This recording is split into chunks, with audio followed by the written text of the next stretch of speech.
Welcome, associates, gather on the stand. The trial's a circus, but I've got a plan. Not a grifter, still worse than Dan.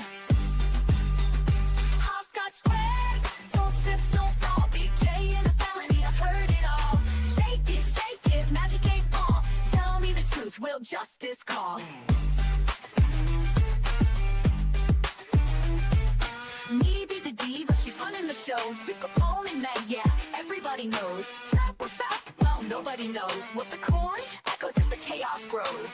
My credibility left in a vehicle. Hopscotch squares, don't trip, don't fall. BK and a felony, I've heard it all. Shake it, magic 8 ball. Tell me the truth, will justice call? What the corn echoes as the chaos grows. My credibility left in a vehicle.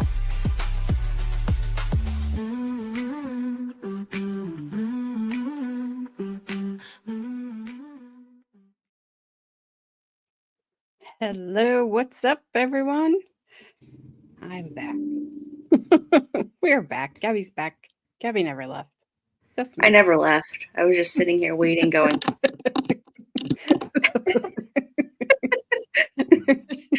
You're like, come back, Isaac, come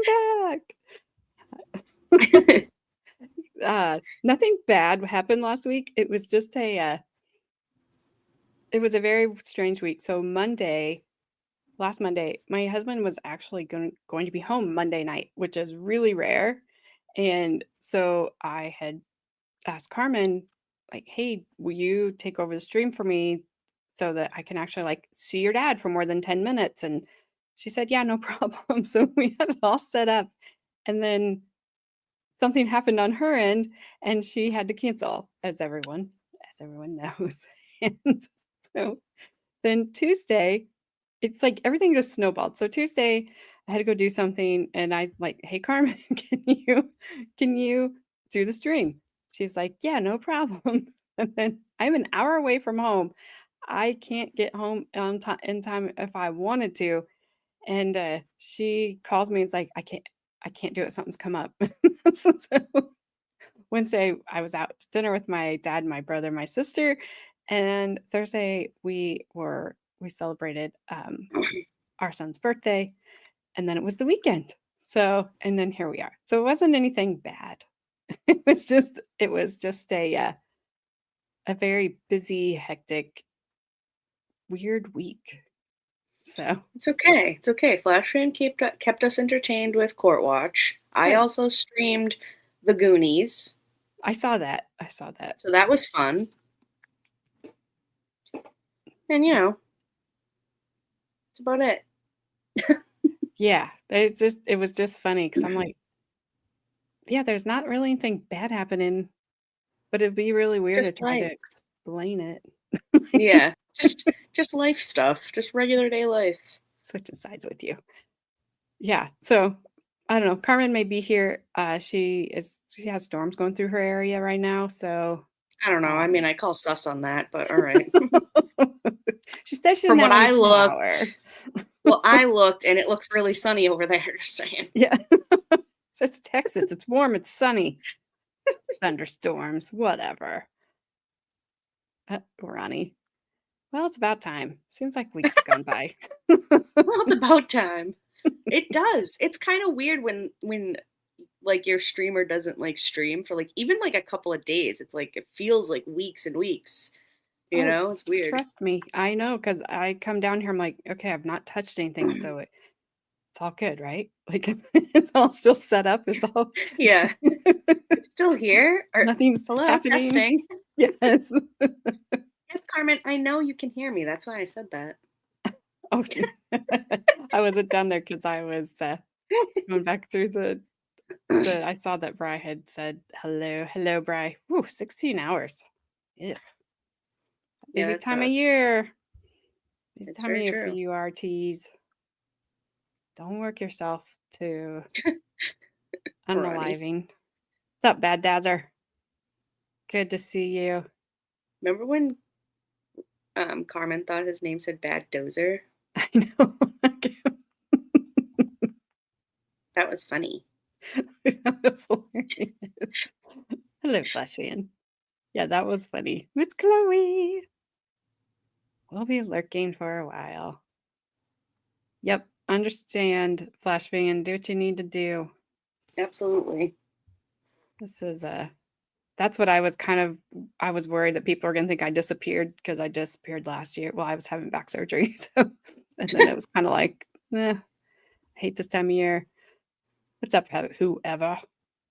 Whoever. Hey, Celestial Force. C-Force in the house. I saw you live before logging out. And hello, Bree. Dill. Yes, a cluster week. What? Oh man, you got hot with two name bug. Oh, hit. Oh yeah, Yep. the at name. Yeah, that's what I was like. What, everybody? No, I can hear you. He was taking a break from the interwebs. He'll be back later. He told me to tell you he would not miss you. Of course he did. Hello, who's I like, don't- hey AJ, just so you know, I'm taking a break from the internet. Also, tell Brie I hate her. Thanks. Bye. I actually don't remember what he told me to tell you, but he did tell me to tell you something. I'll have to go back and look. So, what's up, Snipe? It is true. I completely deserve that. It made me laugh. So, Carmen's nose is growing. It's sunshine and rainbows.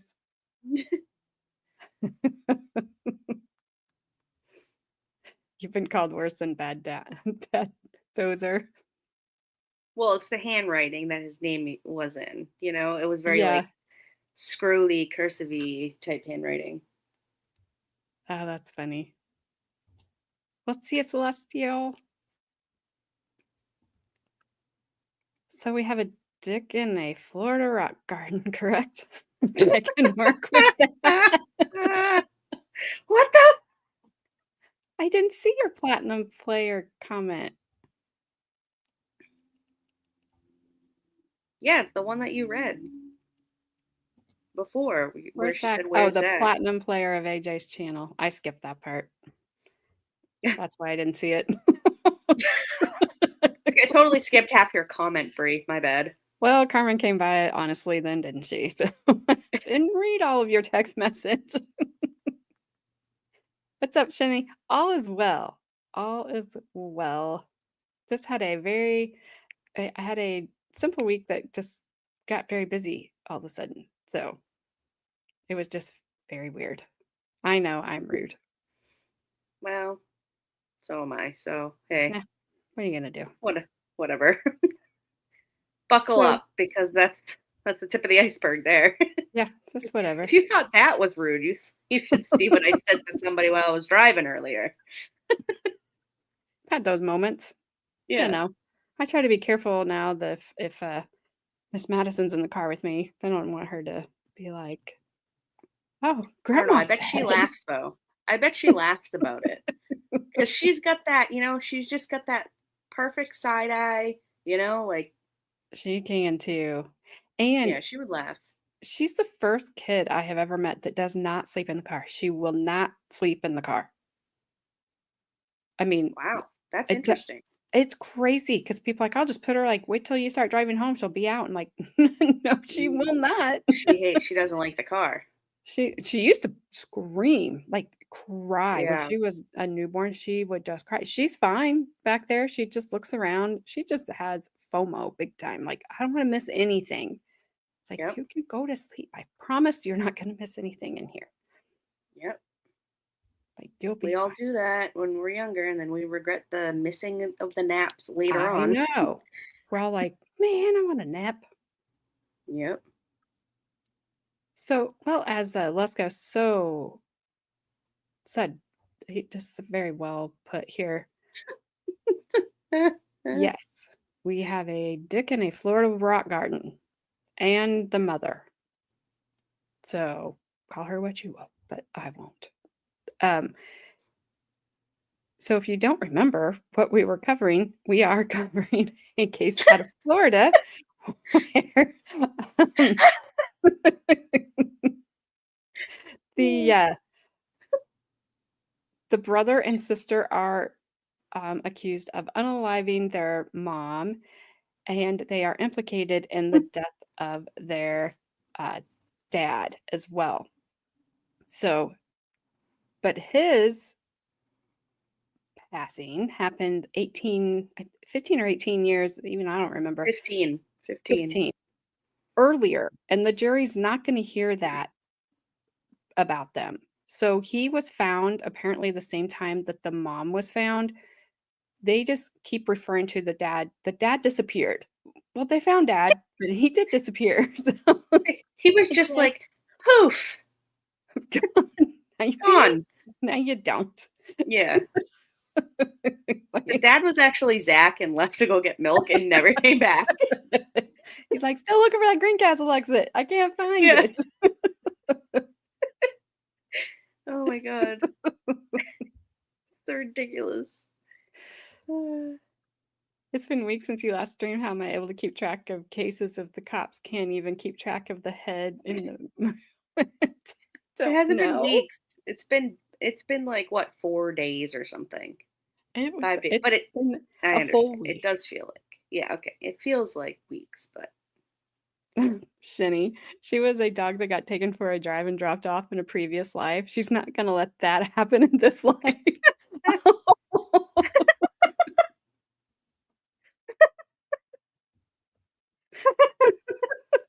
Oh, her mom is crying now.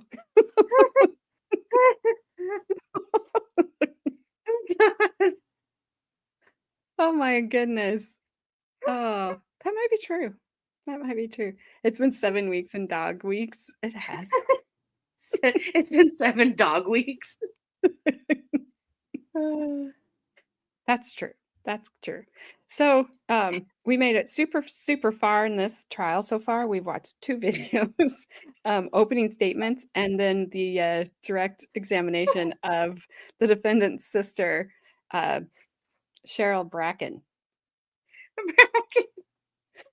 These names in this trial are outrageous.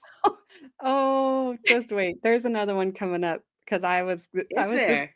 kind of listening. Like in the background, I had this playing today because I was like, I better kind of make sure this is okay. And it said a name. I'm like, are you kidding? I can't Whatever. wait. Like, whatever. So we are going, she does. She looks completely sane, the defendant. Like she's got a big, black applique or whatever that's called on her sweater that A was big. Dickie? No. Maybe that's what was found in the rock garden. It was the Dickie. The missing Dickie.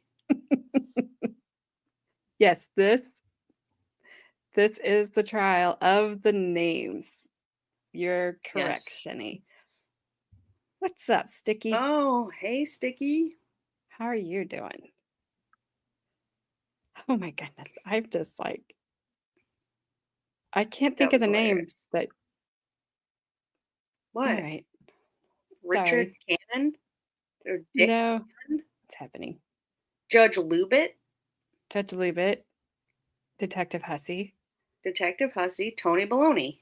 Tony Maloney, aka What might be else? Maloney. We No, don't it know is though. Maloney, but it is Maloney. I did hear them say Maloney, but it She- actually we're just saying Baloney. Judge ate too much KFC. Oh yeah, Chalkline. Chalkline, jawline. Is that what that Chalk, is? chalk. Now it is hashtag Chalkline Jawline. That's what it is. We have let's see. We have the mafia court reporter, and then Oh there's a lot of boobs. You may not be able yeah. to. Oh yes, and oops. Oh yeah. Dick And Cannon. how?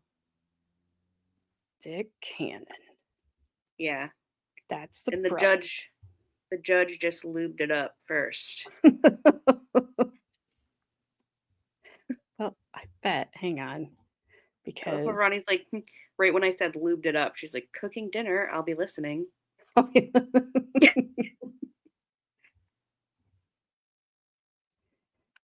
thought this thing tried to trick me, and it did. Whatever.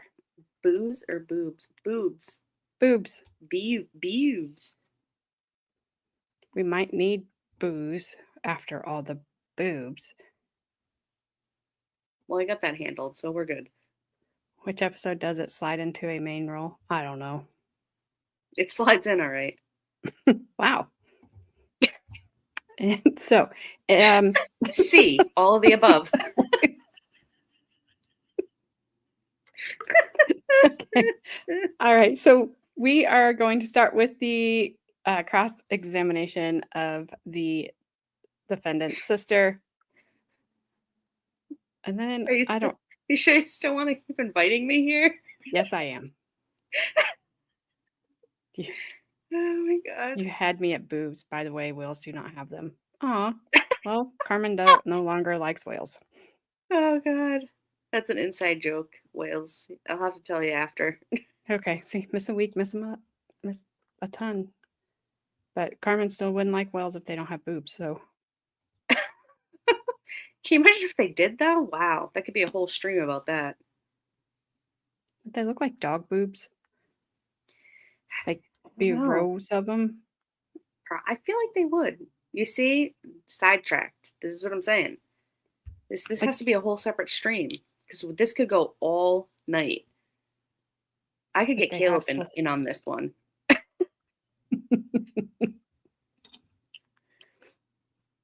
You will just lose it with this computer. I'll quit. Don't throw it. It'll be okay. All right, here we go. They're there. They're there. Let's go. It's fine.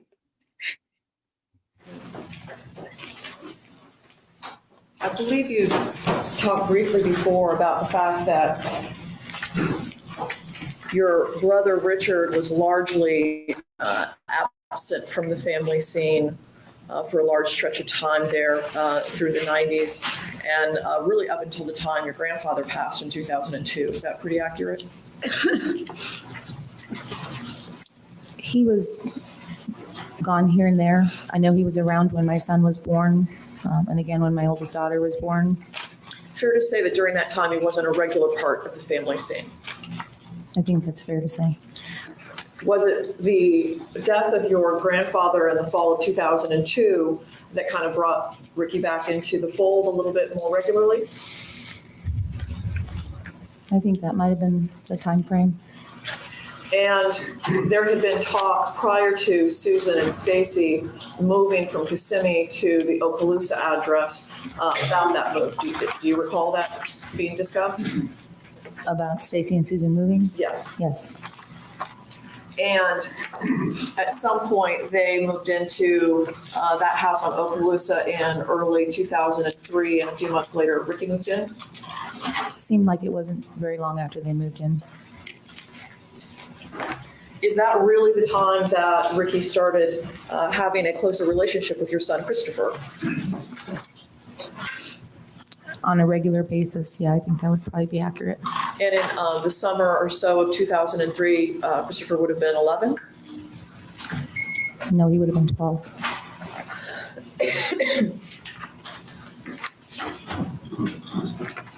And your brother, at the points that he would talk about your parents, and none of the three of you talked a lot about your childhood. Is that accurate? Not together, we didn't. When Ricky would talk about your childhood, he would talk about being angry with his parents for the way he was treated as a child, correct? I'm sure there had to be a time when he said that wasn't a regular conversation. And when he talked about being unhappy with your parents, he talked about being unhappy with both of your parents, correct? I don't recall him saying one or the other's name. Part of the tactic that your father used with you children as you were growing up is to isolate you from one another. Is that accurate? I'm not sure what you mean by isolate.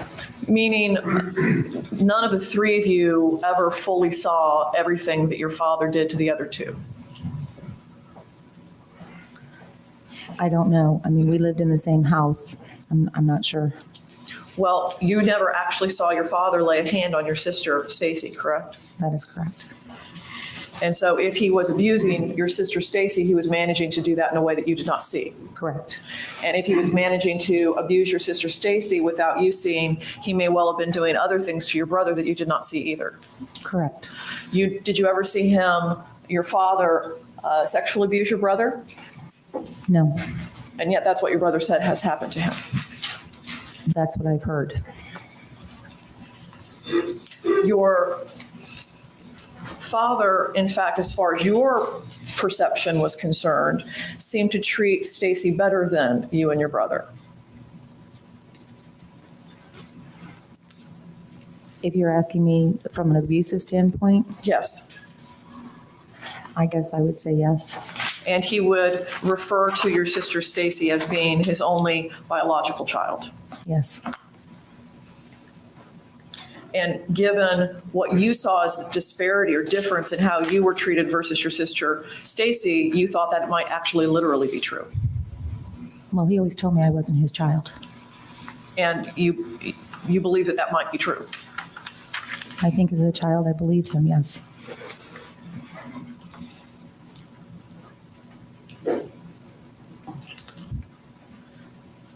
Now, when your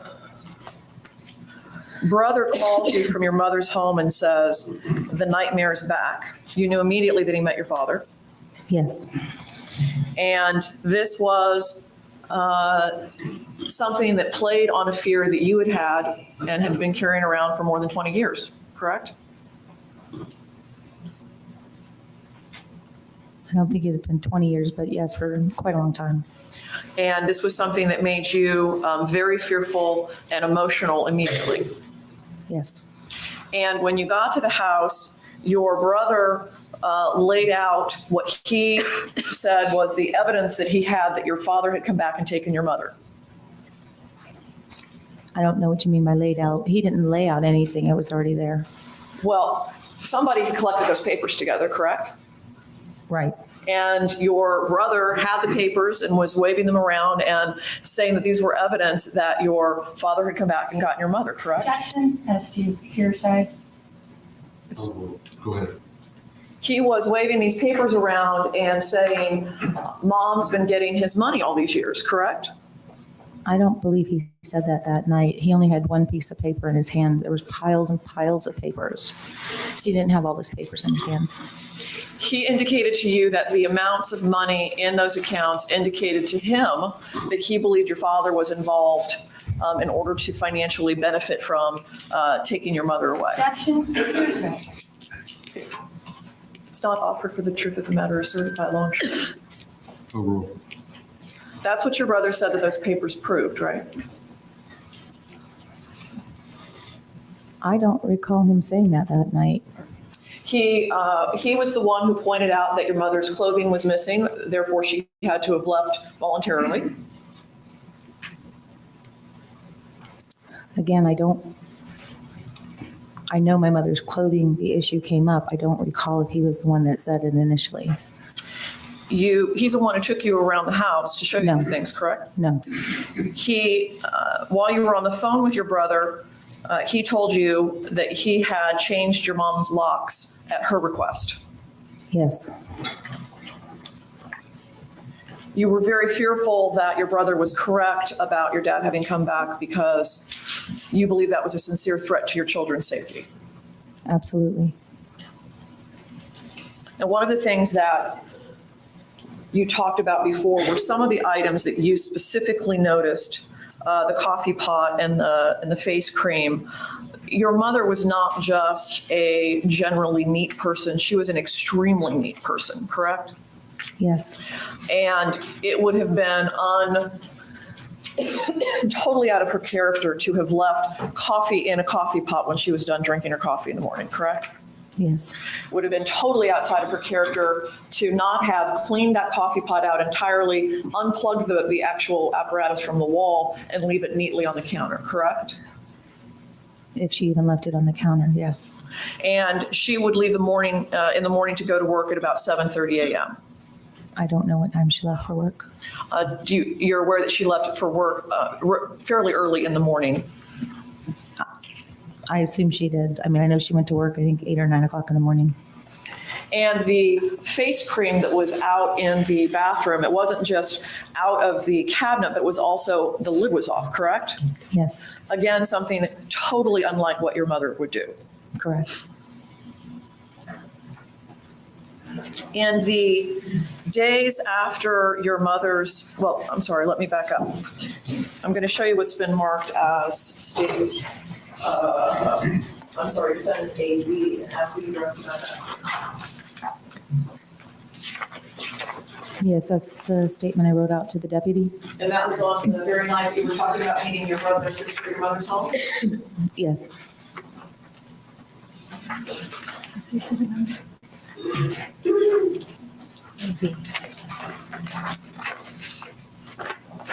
Judge, I'd like to enter this as testifier. Okay. Yes, Your Honor, it's a hearsay statement. Come up. Just-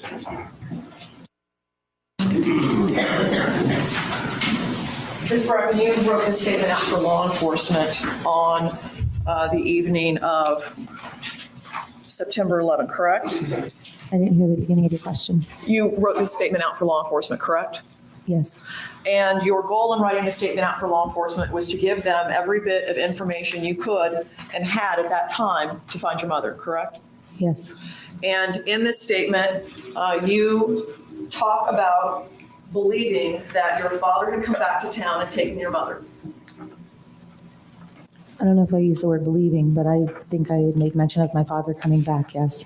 You gave all the information you could about where it is you believe your mother had gone on her trip to Boston, meaning she had a trip coming up. Objection, improper impeachment. She stated you need to show her the statement, ask her questions, see if she remembers the statement. I'm not attempting to impeach her. I'm just asking her if that's what she told them. And the state's objection, and as it's hearsay. It isn't hearsay. It's not being offered for the truth of the matter asserted. You need to ask, if you're going to use the statement, you have to use the statement for a purpose such as impeachment. I wasn't using the statement. I'll rephrase. You believe that it was possible that your mother had gone out of town on her trip early, correct? At the time that I wrote that statement, I don't know that I had any ideas of anything. I think I put all the information that was even plausible, that could possibly be. All right. And one of those was that perhaps she'd gone out of town early for her trip. Correct, And one of those was possibly your father had come back into town and had done something to her. correct. And you let the law enforcement know some details about your history to let them know just how violent a man your father was, correct? Correct, So that they were not left with the impression that this might be a situation where a strange husband comes back to town and they run off together and she's going voluntarily. correct. At no point do you say anything to law enforcement on that first night about feeling that your brother or sister was involved. Not at the house that night, no. And you did not tell them anything about your suspicions about the wrong clothing being missing. I don't know if I told the deputy that or not. I don't think I wrote that in my statement. And then you had ongoing communication with law enforcement, correct? Correct. And as, let's see, Estranged, Gabby. Not estranged.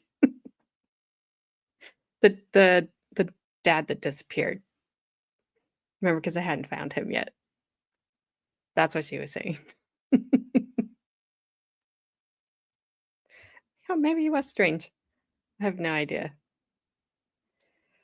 This is 2010, I think, is when this one went to trial. The crime allegedly happened in 2003, if I remember correctly. likely, and I may not now. I'm not sure. Also, perms are making a comeback. Was told by my hairdresser, and I saw it on YouTube, so it must be true. So the 80s hairs might be making a comeback. That'd be awesome. Maybe. I think I'm a little old to do that, but my husband would probably disagree. Here, you had contact with a private investigator named Pete Crummy, correct? Yes, And in your communications with him, you were giving him the most possible information you could to have him figure out what had happened to your mother, correct? I believe I think in my initial, I think I faxed him. And in my initial, I told him everything, I think that my aunt had told me, and might have been my brother, several accounts of different things, so he would have multiple things to go on. And you had communicated him with via fax on September 15th of 2003? I don't know the date. It was shortly after my mom disappeared. I'm going to show you what's been marked as Defense A. Did she say crubby or crummy? Because I heard, I don't know. Either is funny because now we have Detective Hussey and Investigator Crubby or Crummy. Did she say Crubby? I don't know if she said Crubby or Crummy. I don't know. But that was the other name. I was like, no way. Do we have another weird name? I think that, like, well, my mother used to say, don't be a scrub. Okay. Meaning, like, you know, Yeah. Yeah. don't be a, you know, dirty whatever. Yep. Yeah. TLC wrote a whole song about it. That's very true. No scrubs. Yep. Yeah, could be either. I don't know. And there's no closed captions on this one, of course. I mean, I'm very impressed that you know that, AJ. Just so you know. I mean, your credibility in my eyes When just you- went up like at least 5%. when you're hanging out the passenger side of your best friend ride trying to holla at me, what am I supposed to do? Oh my. What just happened? Is this real life? Wow. That was amazing. I mean, I'm speechless. If that's even really a real thing. I know I said that in the whitest way possible. But Yeah, but you should add bass to the background of that. Go back and clip it and add bass to it. It would sound sick. Little auto tune, you'd be all good.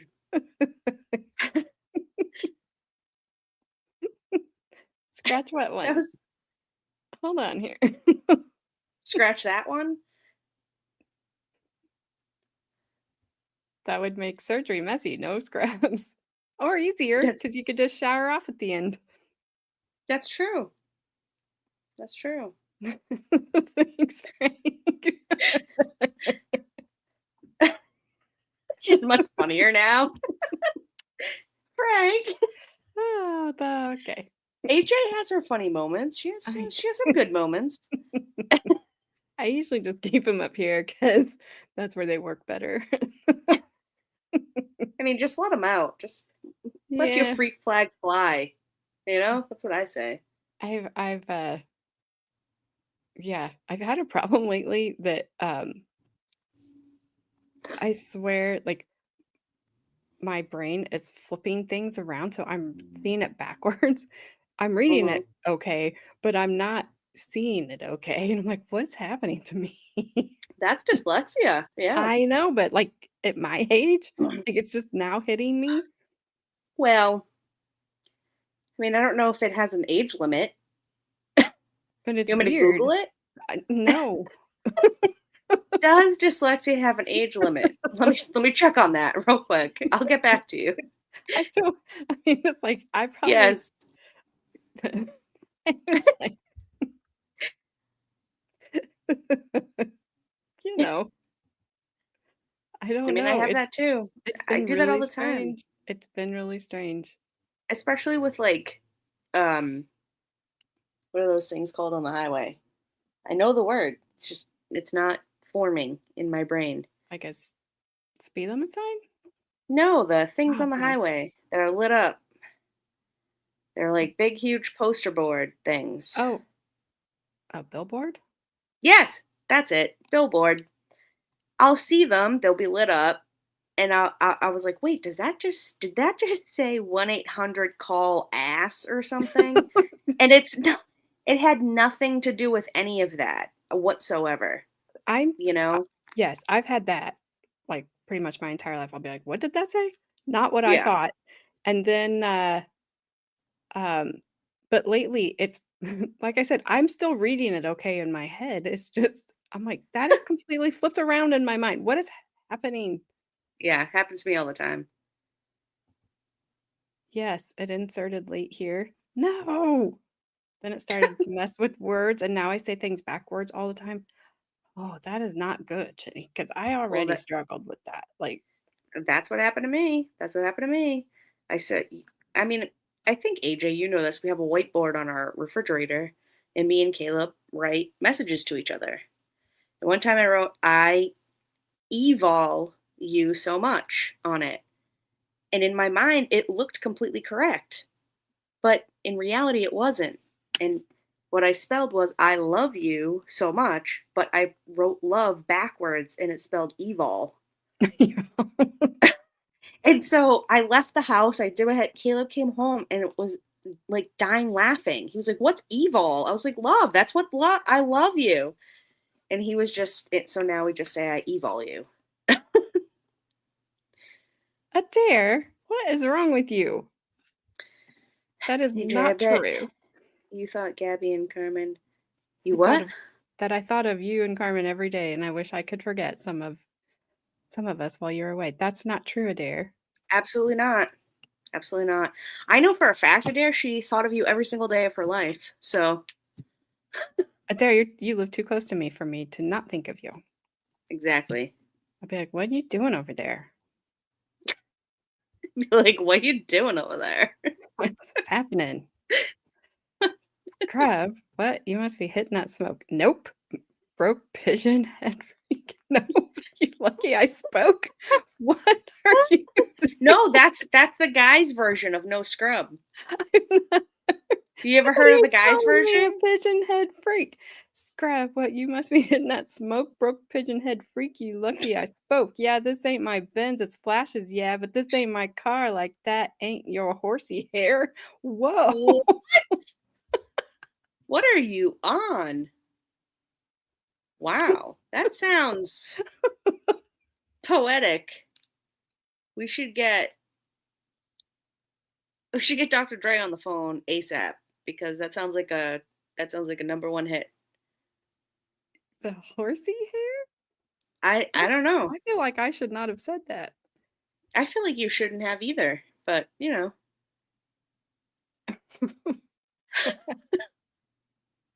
Frank. Don't need any copyright claims. True that. Thank you. The lady lawyer. Which one? Right? Lawyer Hussey or Lawyer Second Hussey? Yeah, I'm not sure. My nickname in the family is my name spelled backwards. I had some issues when I was young. The higher, the fewer. What? Oh, I'm telling you, it's not a good thing.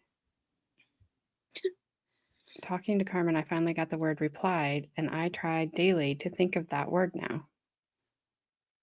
Oh no. Am I going down a wrong bad path? I love how she like put Carmen's name and like, oh dang, am I going down the wrong path? All right. I'm hitting play. These guys are gonna I think this the redheaded prosecutor, she's a little spicy today, I think. She's with her objections. Yeah, Carmen replying, that's not true. Oh man. All right, here we go. I asked if that just refreshes your recollection as to when you had communicated with Pete Crummy. Yes, September 15th. And as of that date, you are telling him that your mother may be facing charges for having stolen Social Security money. Objection, hearsay. It is not offered for the truth of the matter asserted. Come up here, please.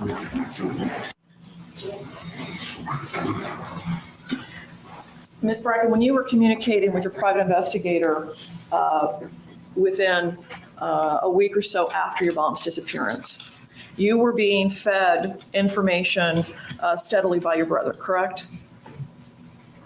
In the first few days, yes, I think that would be true. And he was telling you that your mother had stolen Social Security money belonging to her husband and that she was in trouble for that. Objection, hearsay. It isn't hearsay. Overruled. Go ahead. And he was telling you that your mother was facing charges for having stolen the Social Security money, correct? He told me that at my son's football practice. And when he came to that practice, he had a legal pad with all sorts of writing on it, correct? Yes, And while he's talking to you, he's referring to it, giving you the impression that he had taken notes during meetings with these actual people. yes, And when you asked to look at the notes and see for yourself what he's talking about, he wouldn't let you look at that pad, correct? correct. And he was talking about meeting with people from the IRS about the tax liability that your mother had for the Social Security money, Yes, and telling you that the IRS was going to swoop down and take away her home at some point, correct? I believe he said that, yes.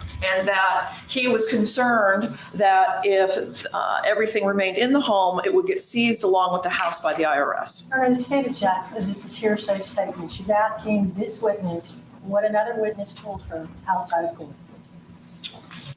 I don't know how else to say it. It's not offered for the truth. It's being offered for the purpose of showing that this witness believed these things, correct? Well, correct, that they were said. The fact that they were said doesn't make them hearsay. People repeat in court things that people tell them all the time. It isn't hearsay. If it's not offered for the truth, it's not hearsay.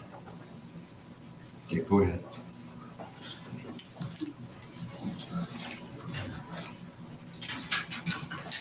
Your brother was talked about being fearful that the IRS would come in and seize your mother's home Yes, and seize everything in your mother's home.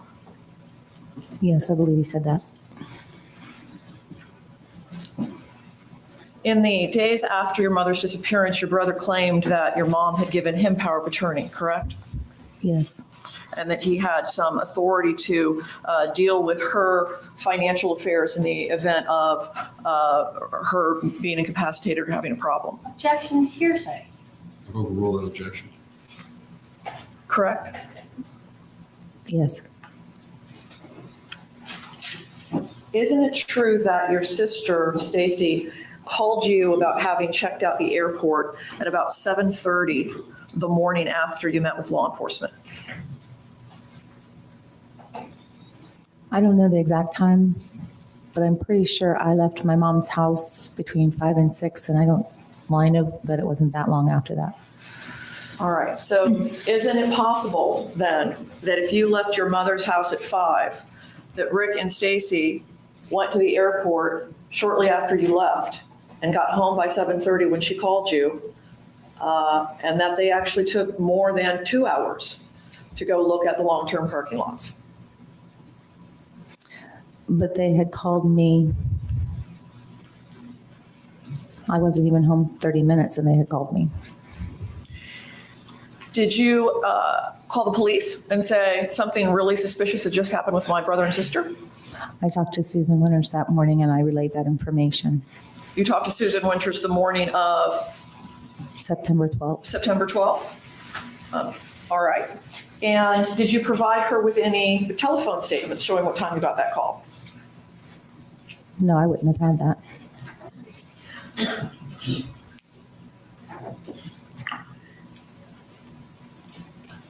I'm going to show you what's been marked for identification, state identification, KLM, and ask you if you recognize what's depicted in those photos. Yes, And what's depicted in those photos? it's my sister's backyard. And is it Stacey's backyard? I believe that's Stacy's backyard. Are these accurate depictions of your sister's backyard? Well, it doesn't look exactly like I remember. But yes, it looks like my sister's backyard. Move to have these entered as defense next. No objection. Is that, that's, one or two? Two? If you're looking at what is part of this deposit marked for identification K, up here on the right-hand side of this photo, although it's not real easily seen, it's dark, is a screen that goes around. Is that a porch there that goes in her home? Yes, she had a screen porch. Now, behind that screen porch is a sliding glass door, correct? I'm pretty sure there was. And that sliding glass door is actually the wall, the back wall to the family room, correct? I'm pretty sure. And that family room is where there's a futon and a TV, and that's where the kids would sometimes hang out when we were over at Stacey's house, correct? Yes, I don't remember a futon. There was a couch, maybe it was a futon, but yes. And so on the night that you're talking about having gone over for Stacey's birthday, your kids would have been hanging out watching TV in that room, correct? No, we stayed in the dining room. They may have gone in there at some point, but we were in the dining room most of the time. Well, the dining room is right there adjacent to the family room, correct? Well, the dining area, I guess, it's when you first walk in the front door, there was a living room to the left, and straight ahead was their dining room table. And then you step down into their family room. It's open onto the family room, correct? Yes, there was no door. So if you're sitting at the dining room table, you can look across the family room, out the sliding glass door, onto that pool area. Yes. Judge, I'd like to publish these for this one. Ms. Bracken, what time and when did you visit Stacey's home on this birthday trip? It was after football practice, so it was evening. After dark? I'm not sure if it was dusk or dark, but it was And how long were you there? maybe an hour. And you traveled there separately from your husband, correct? Yes, And you had your two young daughters with you, yes. who at that point were what ages? 2 and 7. You'd already testified before that your brother, actually, I think you testified about your father being a very big man. Your brother's also at that point a very big man, correct? Yes, Well over 6 foot himself, yes, around 350 himself. yes. And certainly if you had suspected that your brother had killed or harmed your mother, you would not have taken your two small daughters there that night, correct? Correct. And let's talk about the dog incident for a moment. At that point, Susan and Stacey had a couple of dogs, correct? Yep. Excuse me, yes. And since Susan was out of town on a cruise with her mother, they were also caring for Susan's mother's dog, correct? I believe that's true. And that was not a dog that was familiar with Christopher, your son, correct? True, correct. And they told you that that dog did not interact well with children, and that's why they didn't want to let the dog out of the bathroom, correct? No, I don't. I'm sorry, rephrase that? The reason they didn't want any of the kids in the bathroom is because that dog did not get along well with kids, and that's what they said. No, I don't recall that.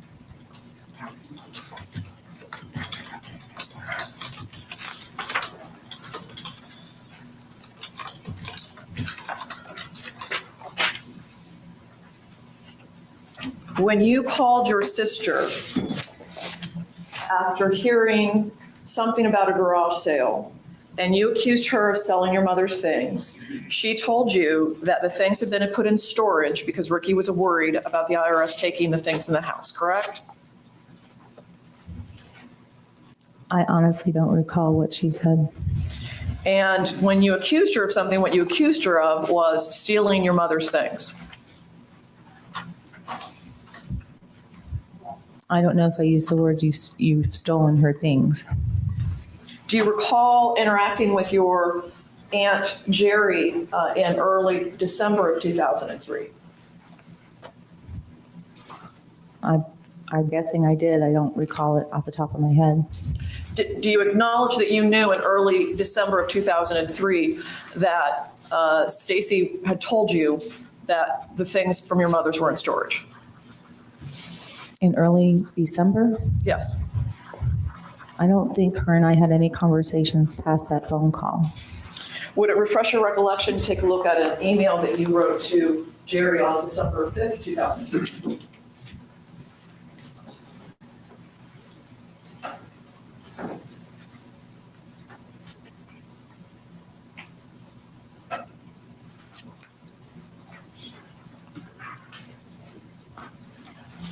Isn't it true that Stacey told you that the things were in storage because of the IRS problems? According to my email, Does that refresh your recollection? Do you remember the conversation? I don't recall the IRS. No, I don't. I mean, according to my email here, it says that I said Stacey said they were in storage, but that's yet to be proven. Okay. Your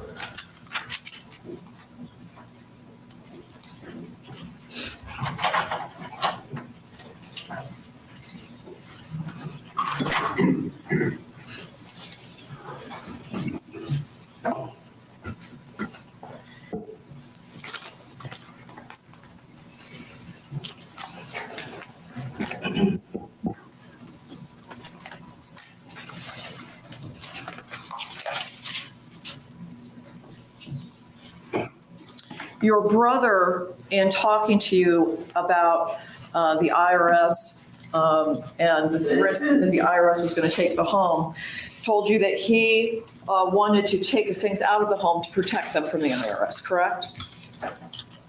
He said something to that effect, yes. And that he did not want you or Stacey to be involved because he wanted to be the only ones with dirty hands if the IRS wanted to know where those things were. Yes, I remember something to that effect.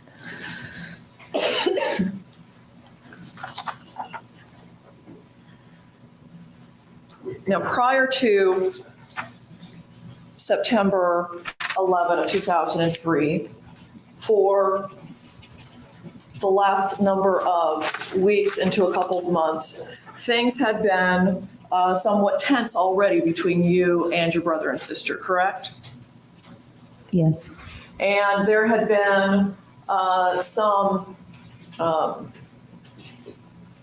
gossiping, for lack of a better word, that had been going on between Stacey and Ricky and your son about your parenting, correct? That's my understanding. And you believe that Ricky and Stacey were giving your son information about your childhood that you did not want him told. I had always told my brother and sister and my mother when it was time for my children to ask questions about our childhood that I needed to be present. And you believe that Ricky and Stacey were not abiding by that request. From the things that Christopher would ask, yes. And you believed that Ricky and or Stacey had actually gone to your pastor to complain about you abusing Christopher. I'm not sure exactly what they said to the pastor, but yes, they went to the pastor. And you were very unhappy with them getting into your business at home. I guess initially, yes. And one of the things that resulted from them going to your pastor was that you and your family got into some counseling. My husband and I went to parenting classes. And that was at your pastor's insistence, request? Well, they were offered at the church and he offered them. So prior to your mom disappearing, you had not really had contact with your brother and sister since you had left a note for them letting them know that you did not appreciate their involvement. I'm not sure those were the words I used. And I'm not sure if I hadn't talked to them or seen them. You didn't spend, for example, Labor Day together as you normally would. Yes, they stopped coming over for game night sometime in the summer. I'm going to show you what's been marked Events AH and ask you to represent that document. Your Honor, if Ms. Tennis would show us what document she's showing Yeah, her. just to speak short and statement. Ms. Martin, do you recognize that document? Yes, And what is that document? that's the letter that I wrote. I think I wrote it specifically to Ricky and Stacey, but I'm pretty sure I gave my mom a copy. And you left each of them a copy of that note while over at their home after a dinner over the summer? I believe so. And it was after that time that they stopped coming to game night? I'm not sure the time frame. I'm not sure if they stopped coming before or after that. Okay, well, first let's go. Thank you for being a member for 8 months, although I think you're disputing the 8 months. I have no control over that. You have to take that up with YouTube. Second, thank you for the super chat. On Monday, can't even read it. On Monday, we do chest because if you want to keep the stream clean while the chat is fixated on West Virginia hand puppets, Malaysian turntables, and pulling off a Mexican jumping bean, your sweater puppets better be effing swole. And yes, that is a lot to unpack. Although I've already the Malaysian turntable, that one I know. And I'm not repeating. Wait a minute. Wait, you know what that means?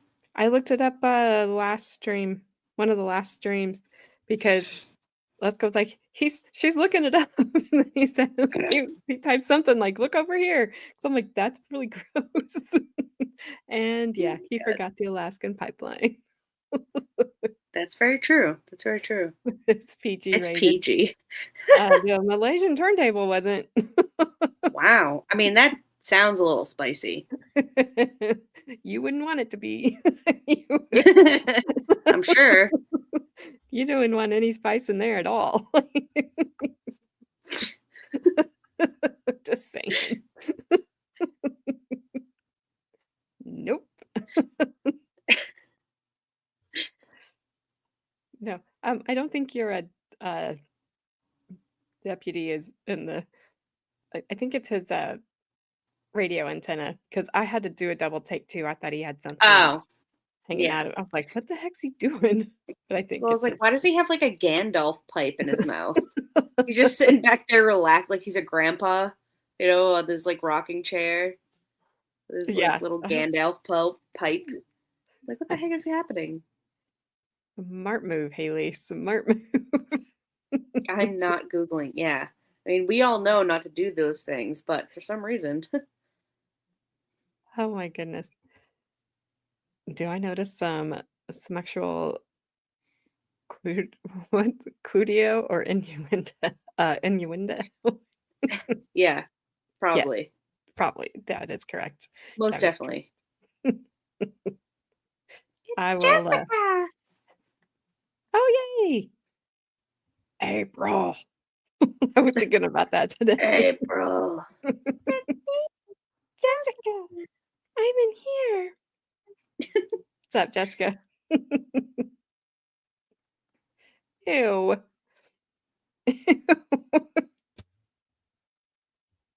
Let's go. You're like, well, that other one was PG, so. Bazinga. Or bazongas. Or bazinga. Well, either one will work. Yep. Hey, Jessica, it's me, Frank. I'm in here. That was hilarious. I'm in the computer. It's like, hi, tiny people that live in my phone. That's what you guys all are to me. You're the Lollipop Guild. Oh my God. Do you remember when I had to make that say something else? Mhm. That was Mhm. so funny. Yep. We represent the Lollipop Guild. Yeah, don't get me in trouble because I'll have to make you say. I think that song was called "The Wood Chipper."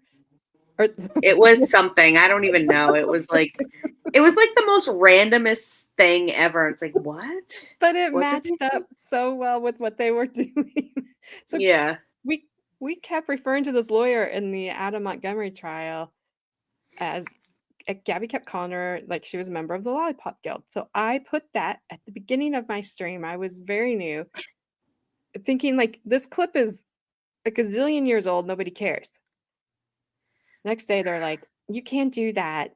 Yeah, long You story can- short, they cared. They care. So you can either like clip that out or replace it. And they gave me some options to replace it. So I replaced it with like this Oh, like heavy metal music to the they're all dancing to it. It was hilarious. I was happy.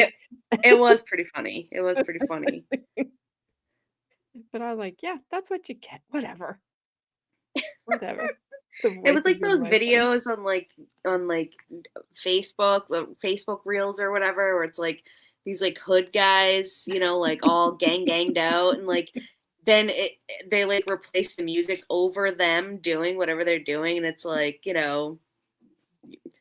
like I don't even know I don't know. what song, like some ridiculous like kid song, it's like Blue Skidoo, we can do, burp, burp, burp, burp, burp, burp. And they're just like ganging out, and they're like all like hood, and it's just like Caillou's theme song over the thing, it's like cholos, and they're like doing their like whatever, like it's the most ridiculous thing ever. It's hilarious. Yeah, these guys are being like the woodsmen. Yeah. So So funny. they would have liked it. I liked it. Hello. Side eyes like, y'all are silly. Yeah, well, we're something, that's for sure. Yeah, like it's got Mozart or something over it. And they're just like doing like, whatever the heck they do. Yeah, it's hilarious. All I have to look up is the definition. Mm. You're gonna spin Gabby's block tonight? No, you're not. 100% wrong. 100%. It was I had to pick off of YouTube's free music. So I had I couldn't have put that on there because then I would have gotten other copyright. Ain't no biggie, you gonna get me popped tonight. I don't know what the heck you're talking about. If you're referring to Notorious B.I.G., he did not say that doesn't that's not what he said. No, that's not what he said. And just because AJ said that right there, that's not what he said, I know she knows what he said. So that's not what he said. So you might want to go back and Google. That's Google not that. what that's not what. Okay. I don't know. I would think that classical. No, what did he say? Nope. Spinning my top? Spinning my what? Block. Spinning my. Like he's. Spinning my. I'm gonna spin Gabby's block tonight. No, I thought he meant like your block, like where you live. He's coming to DJ. I mean, you can try, but you have to find out where I live first. Gotcha. Drive by. Drive by. Oops. Well, I mean, I feel like it's like, you never know what's an actual real drive-by around here because, it's Indy 500 in front of my house. So I'm just constantly ducking every time I hear a muffler. Yeah, no, yes, everything has a copyright. It's very crazy. Yeah, every single thing. Even when they opened up stuff to whatever, I can't remember what that was called, so that you couldn't get copyrighted on it anymore, people were still getting copyrighted. What is Flashfan doing? I have no idea. It's sitting on his phone, maybe. Holding a button down. I don't know. Sending out an SOS. Does anybody know what this means? That's the second one he's done. Because there's he this probably, yeah, he probably just, I don't know, is holding his phone and doesn't realize it and is like just holding it. That was almost something naughty. Yeah, looks like it. Could be. Gabby lives on that busy road where people throw trash out their window and all over their car. Yes, That is true. That's exactly right. And she has a squirrel named Fat Tony. Runs the Yeah. block. He does. I mean, if you saw this squirrel, you'd be like, God damn. That's what I say every time I see him. I'm like, God damn. Fat Tony. It's like, we You ain't mean throwing no shade. business. Not throwing no shade at you, Fat Tony, because you're shading all of us. Yeah. He doesn't even look at you in the eye. He just walked right by your foot. He don't give a shiz. Because he's like, I don't have to look you in the eye. You're going to move. Yeah, exactly. Basically. He's like, get to stepping. Get to step. Good grief. I feel like we Frankie, I totally agree, Flash fan.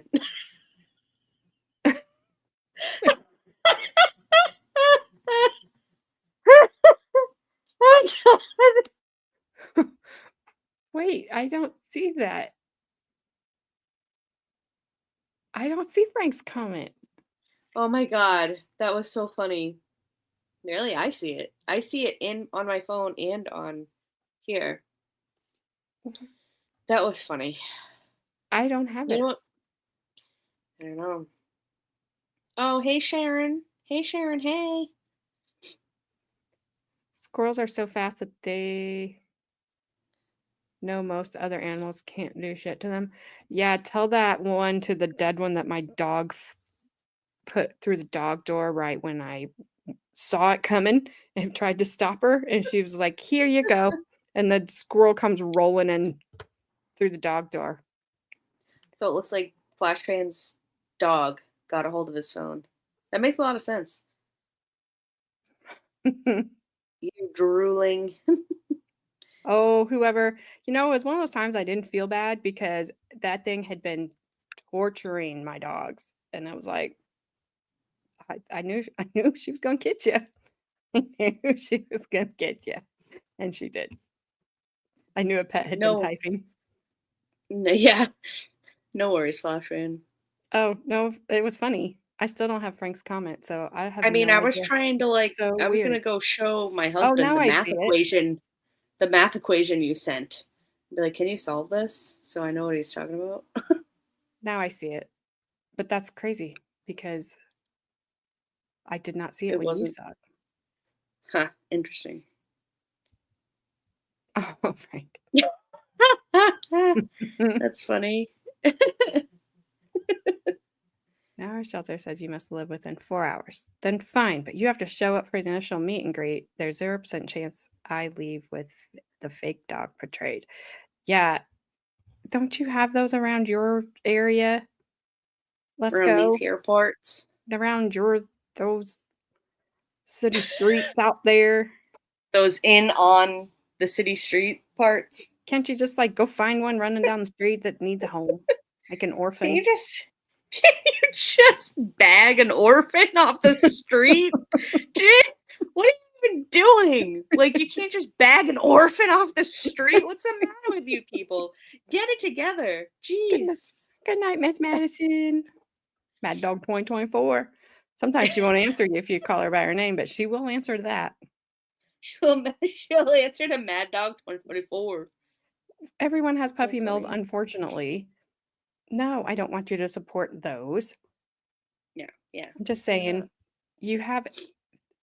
I'm sure you have those types of facilities in your area. That's all I'm saying. Haley, very loud.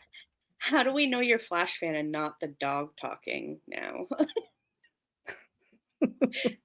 Kobe wanted to say hi. Hey, Kobe.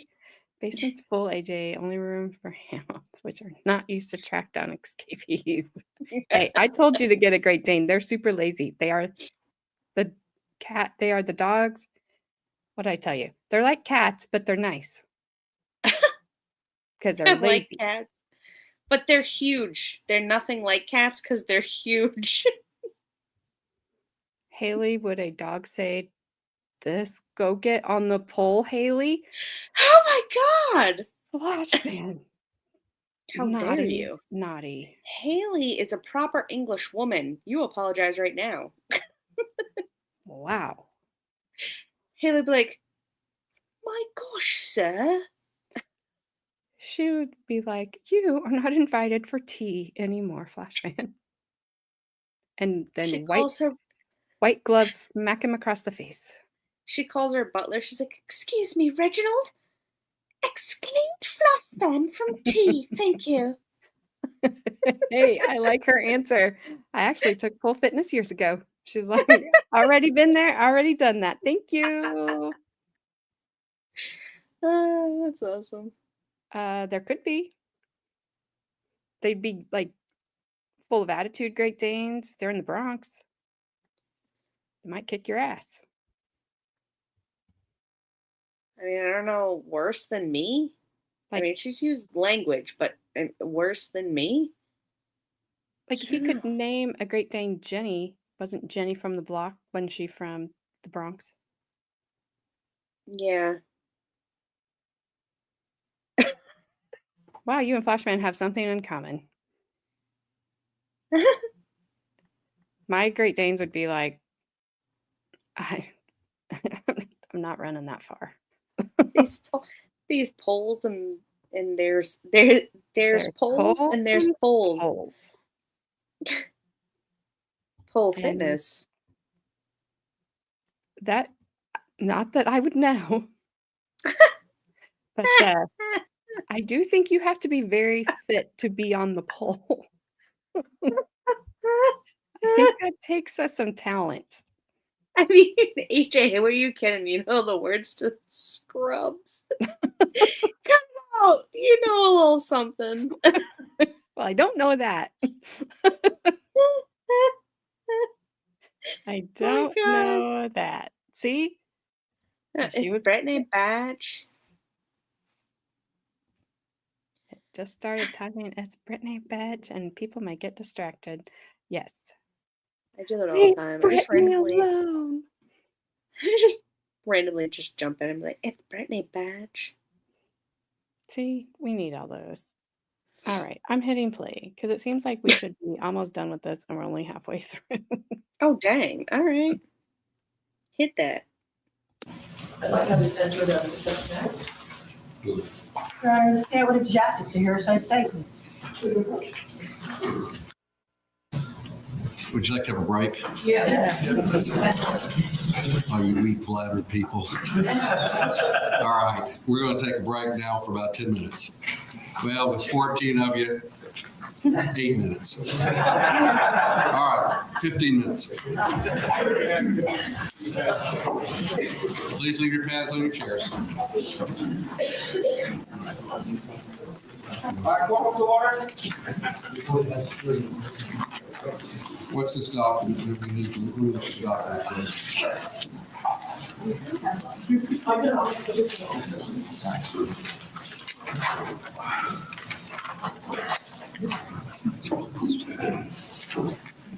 This is a letter that this witness has testified she left for her sister Stacey a few weeks before her mom's disappearance. It is not being offered to prove any of what is written in it. What's being offered for is to show a few things. Number one, status of her relationship with Stacey, to go to bias, which is obviously a very broad category and allowed liberally, and also to explain what she was talking about on direct examination. She described this these interactions as being few and far between, as being tense and stilted when they were together, all of which was being brought out to show that Stacey and Richard were acting suspiciously after Mom's disappearance. This is offered to show that they were acting, frankly, as they would with or without Mom disappearing, because there was a rift in the family caused by this argument over Cheryl's parenting of Christopher, and that explains why it is they already were not spending family holidays together. They were already not having contact. The state obviously established all of this, looked suspicious during direct. I'm showing all of those interactions in a new light, and I think it's totally permissible. Well, I assume you wouldn't be offering it unless you thought it was permissible. right? Right. It's not, Your Honor, it's a hearsay statement, it is a hearsay letter. It's correct. She can ask her questions about reading the letter, she can ask questions about whether or not Gang might have already stopped. As far as the letter itself, it's hearsay. Wait a minute, it's being used for purposes of impeachment is what I understood. It's being used to show state of mind, bias, and motive. It has nothing to do with the words of the Well, law. bias or motive is a form of impeachment. Is it being offered for impeachment? Yeah, I mean, Thank you. yes. It's admissible. If it's offered for impeachment, it's admissible. Yeah, I've heard your argument. Remember, there can be questions that can go to show impeachment. It is not required to use this statement. It is still a hearsay document. As it's hearsay, you have to have one of the enumerated reasons for it to be admissible. Bias is not in there under hearsay. No, bias is in there under impeachment, and documents can be introduced to impeach. That's what she says she's using. It has to be otherwise admissible, and that's the state's objection. And their objections noted. Your Honor, the other thing I want to address is the outrageous conduct by the audience. Yeah, I have heard I am laughter. going to. I have heard talk. I have heard the fact that my witness coordinator can hear discussions they're making about the case. I asked you prior to starting to admonish them. You said you do it through the lawyer. At this point, I want every single one, each time they laugh, to be removed and excluded from the rest of the trial. All right. Folks, I don't know who's done what, so I'm not pointing at anybody in particular. But I have heard from 3 people, a deputy, another person sitting in this courtroom, and evidently the state attorney, actually it'd be 4 people, and the victim advocate, that they're hearing laughter, snickering, remarks being made during this examination. I'm not going to have that. Now, if it's going to continue, the deputies are instructed to remove you from the courtroom. So if you want us to, we want you to stay in here and watch. This is an open American courtroom. I have no problem with you being in here watching. In fact, the law says you have an absolute right to do that, within limits. And one of the limits is if you obstruct this trial in any way. Yes, sir. I hate to open my mouth. One of the biggest distractions I think that many people are focusing on is one of the jurors is blowing bubbles and snapping gum. And it's kind of a focus for a lot of people to look at during the trial. I will pick. I didn't notice that. Has anybody else noticed that?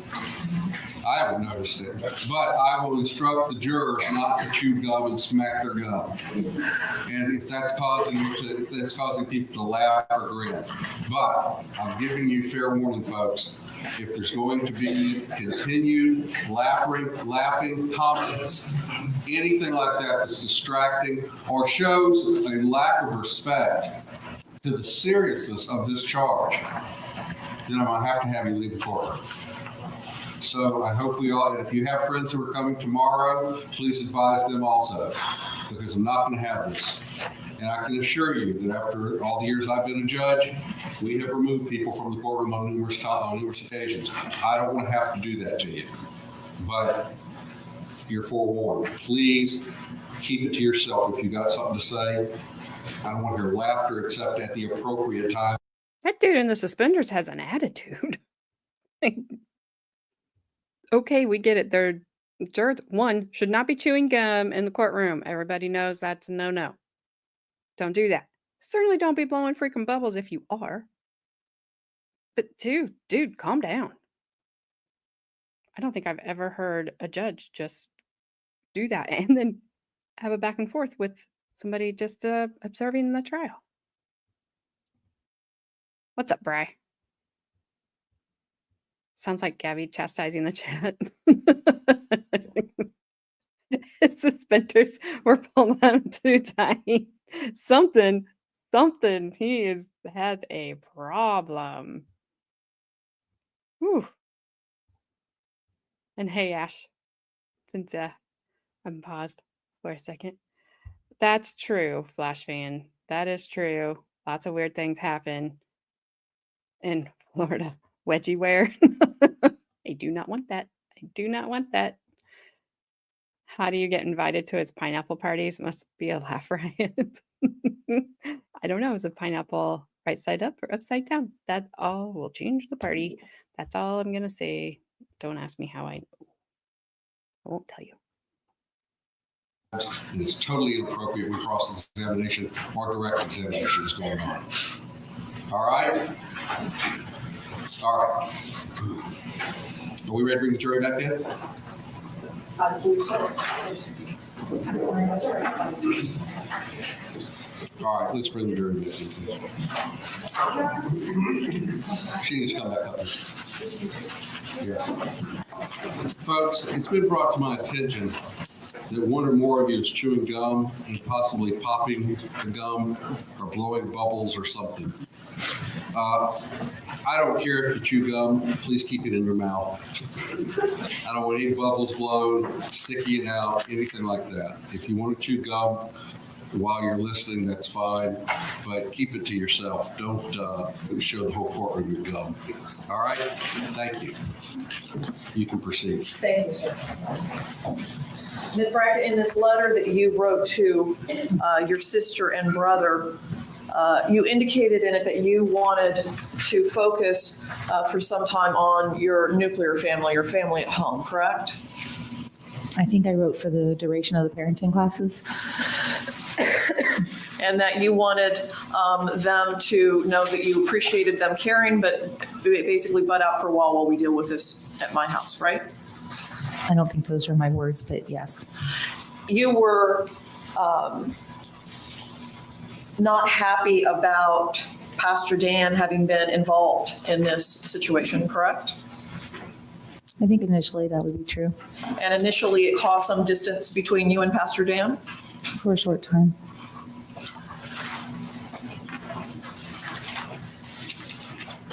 And I think you may have mentioned this before, but that Labor Day holiday, start of September, your mother would have celebrated that with your family, but not your brother and sister. I don't think I said that before. Isn't that accurate? No. I think the last time I saw my mom was on Labor Day of 2003. That wasn't necessarily something we would have all gotten together for. Well, you did not see your brother and sister that day, correct? I don't recall seeing them.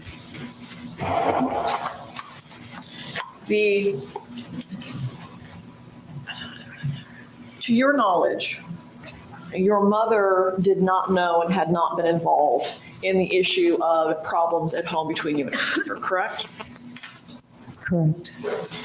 And your mother never brought this subject up to you or critiqued your parenting or anything like that? No. And you would, no one talked about bringing in HRS or DCF or anything such as that, correct? No. And your mother never threatened in any way, shape, or form to take your son away from you or any of your children, correct? Correct.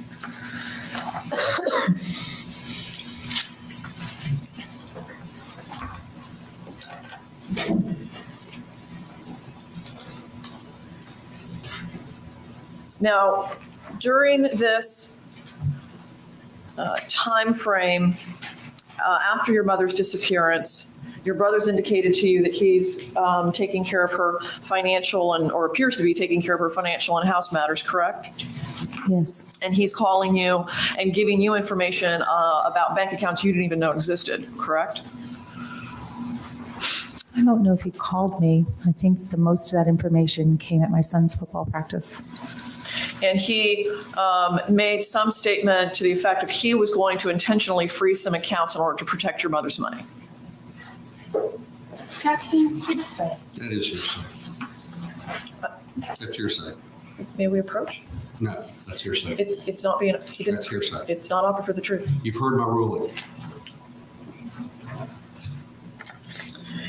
And at some point in time, did you give to Detective Hussey some dark clothing that you thought belonged to your brother? Objection, relevance.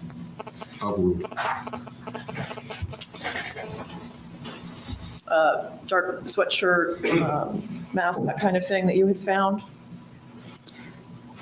Chris had found, I believe it was a black ski mask in Ricky's truck, or in the tool thing in the back of his truck. I I don't recall any other pieces of clothing. Do you recall when it is you would have turned those over to law enforcement? As I'm guessing I would have called Detective Hussey the minute we found it and given it to him at the earliest, I don't know, time frame. Would that have been found the day that you all went in the back of Marilyn's house or on a different day? No, that was after my brother was already incarcerated. All right.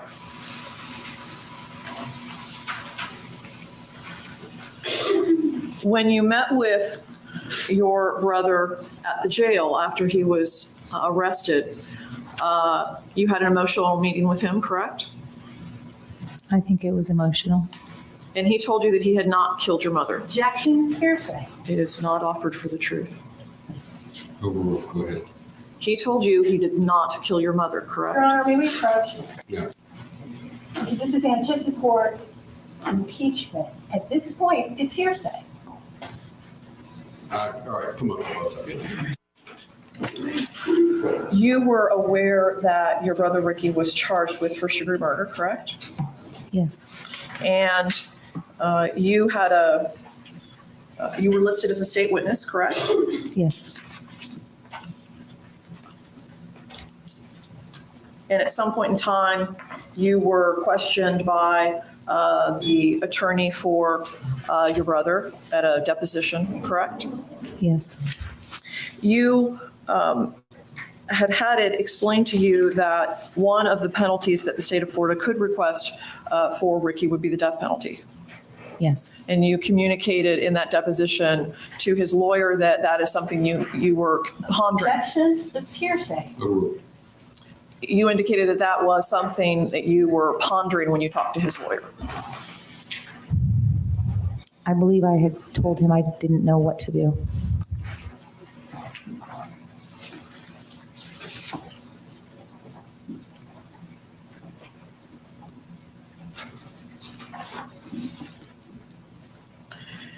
The last time you spoke with Susan Cowan would have been on December 22 of 2003? Yes, or early to December 23rd, somewhere in there. And you, on advice of law enforcement, intentionally did not communicate with her further, correct? Correct, the victim's advocate had advised me.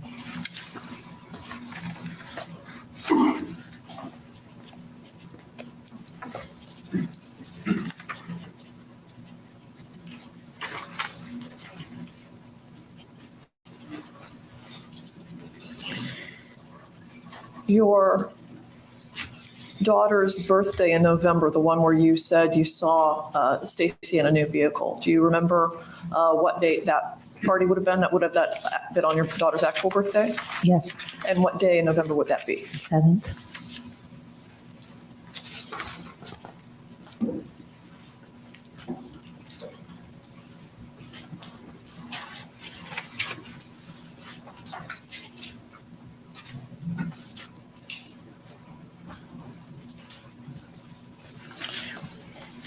You talked a little bit in direct about your mother being a private person when it came to her finances, correct?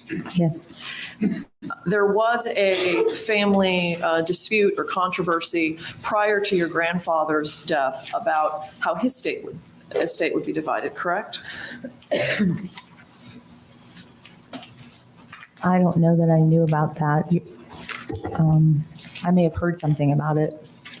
Possibly would that have been at times where your Aunt Jerry came into town and she and your grandfather would have uncomfortable, or at least uncomfortable for you, conversations about those money issues?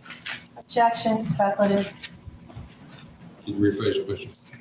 Wouldn't you witness your Aunt Jerry and your grandfather having conversations about his money and his estate prior to his death? I would, I think there were 2 different occasions, there may have been more, when I would be in my mother's house and she would tell him the things that she wanted, but she was talking about material things.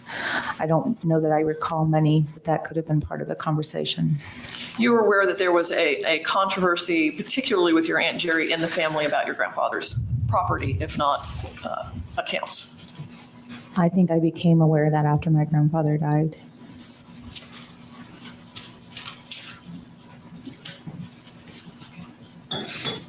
Wouldn't she come down and confront him as to what was hers and what she was taking and what was going to be hers? It was always a confrontation. Objection, relevance as to what Aunt Jerry wanted in this. Was it really? It's controversy the entire family knew about. It was a statement.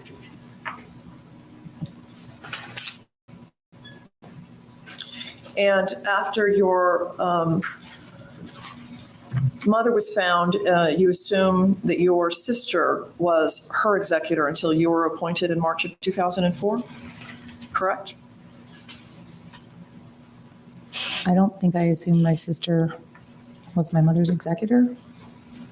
I don't think so. At the time that you were appointed, didn't you assume that your sister had been in charge? I don't think she had been appointed.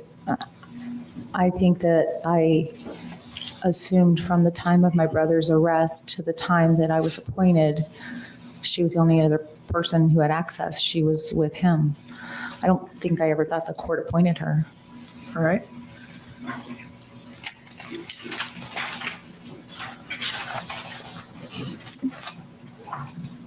The lawn business, Green Acres, that you talked about, that was a business that your husband, Chris, and Richard and Stacey talked about setting up, correct? Yes, And they got some equipment for that business, correct? yes, I've got a lawnmower and probably some other things. And they had flyers made up and a couple jobs that they were trying to set up, is that correct? Yes, Now, aside from that, your sister Stacey had worked for considerable time at Disney. Is that correct? yes, She and Susan both worked at Disney, yes, and Stacey had worked at Disney for many years. yes.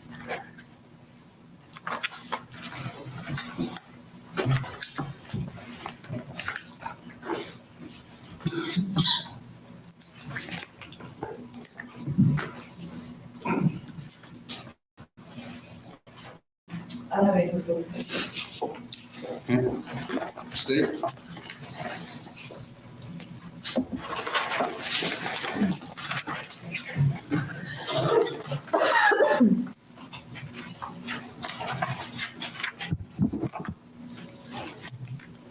When you were first in the house the night that your mother had been discovered missing, did Stacey walk through the house with you?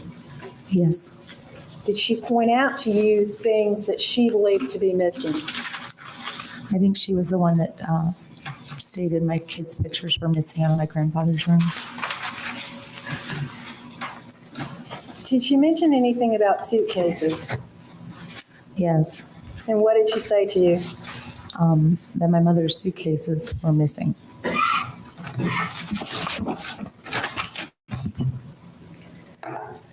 Even after that letter had been given to your brother and your sister, and you gave a copy to your mother clearly was aware of the controversy. Objection, leading. Was your mother aware of the controversy about Stacey and Richard and your son? I would presume so. Did you give her a copy of that letter? Yes, Your husband, Chris Bracken, did he have a good relationship with your mother? yes, I think so. Were you aware whether or not your husband had talked to your mother about things going on between you, Chris, and Christopher? Objection to hearsay unless she was there present. All she said was that she was aware. I'm not sure how she would, foundation, lack of foundation, or it does not mean hearsay. All right. It's a statement.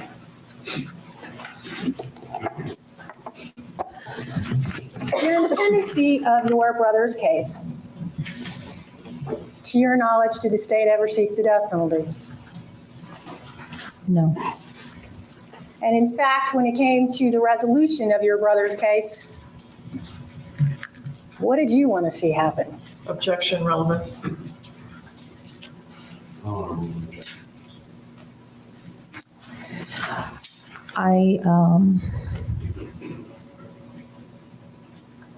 I think that I had said, I thought that 20 years and telling everything he knew was what I needed. Now, after your brother was arrested, were you given information about different storage units that he had had? Yes. Were you given access to those storage units? Yes, one, my sister's attorney gave me the keys to one. And the second one, I believe Detective Hussey arranged for me to have access. He wasn't there, but I think he did. Were you able to recover from those storage units all of those Disney collectibles your mother had? No, And in fact, were there many things missing from your mother's home that you ever recovered? I've never recovered them. And you went through 2 storage units. Yes, Even after you gave that letter to your brother and sister, did you have contact with them? oh, yes. And how often would you have contact with them after you gave them that letter? What was the date of the letter? Was it July? I don't remember.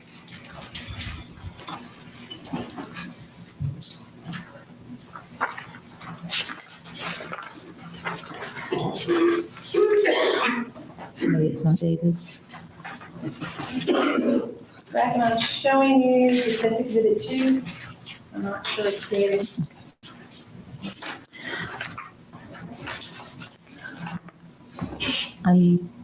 I'm guessing I gave them that letter in the summertime. And I know that we saw them, but it was very rare after that. I can't remember how often. When you first heard that your mother was missing and you weren't able to get into her house, did you call your brother and sister? Yes, And after your mother was discovered missing, did you make a point to go by your sister's home for her birthday? yes, And even in November at your daughter's birthday party, did you invite your brother and sister? yes,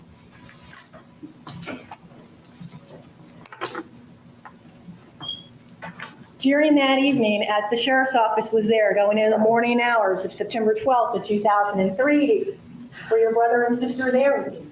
yes. And in the next few days, as you were doing things to look for your mother, what assistance did your sister Stacey give you in searching for your mom? Objection, beyond the scope of cross, asked and answered to large extent. Overruled. I didn't get any assistance.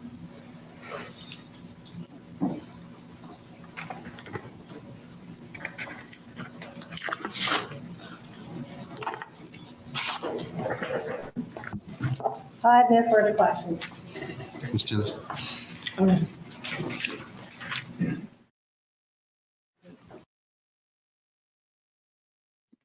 Well, I mean, I will have to say, thank you, Lord, she had no more questions. No kidding. Good grief. I'm sorry. I was trying to look to see who the next witnesses were. So Judith Lentz is we've got 2 witnesses coming up. We've got Judith Lentz, who worked with the victim at the Delta Connection Academy, and then Orange County Sheriff's Deputy Justin Patrick, who, for some odd reason, has a normal name. Whoever's like, these attorneys seem to have beef. Let's go. Curtains? I mean, Both? she did kind of waddle away. Well, I've got him sped up a little.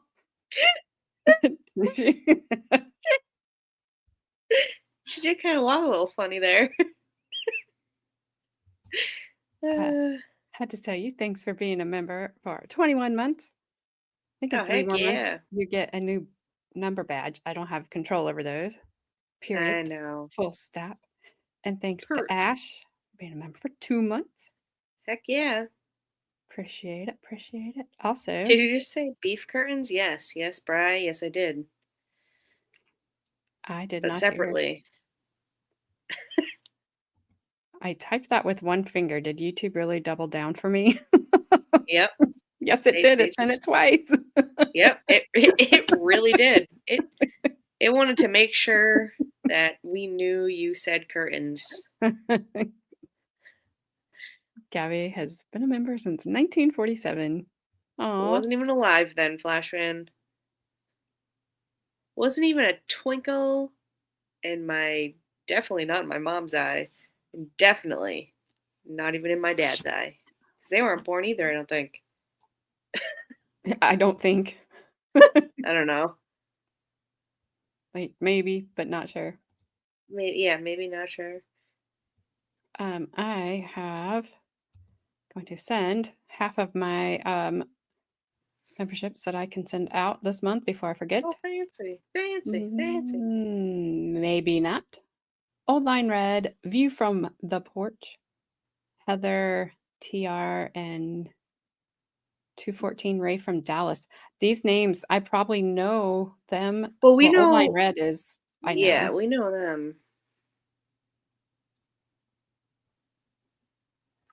What?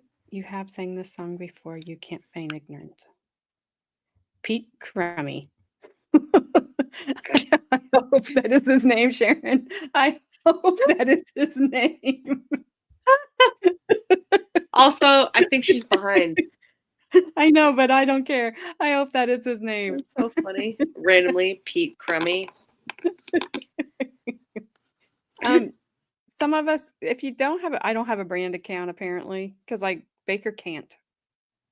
But like Valhalla can. Baker can't what? He can't gift memberships Oh, why not? because he has a brand account. I don't have a brand account. What the heck does that mean? I have no idea. He's more special than I am.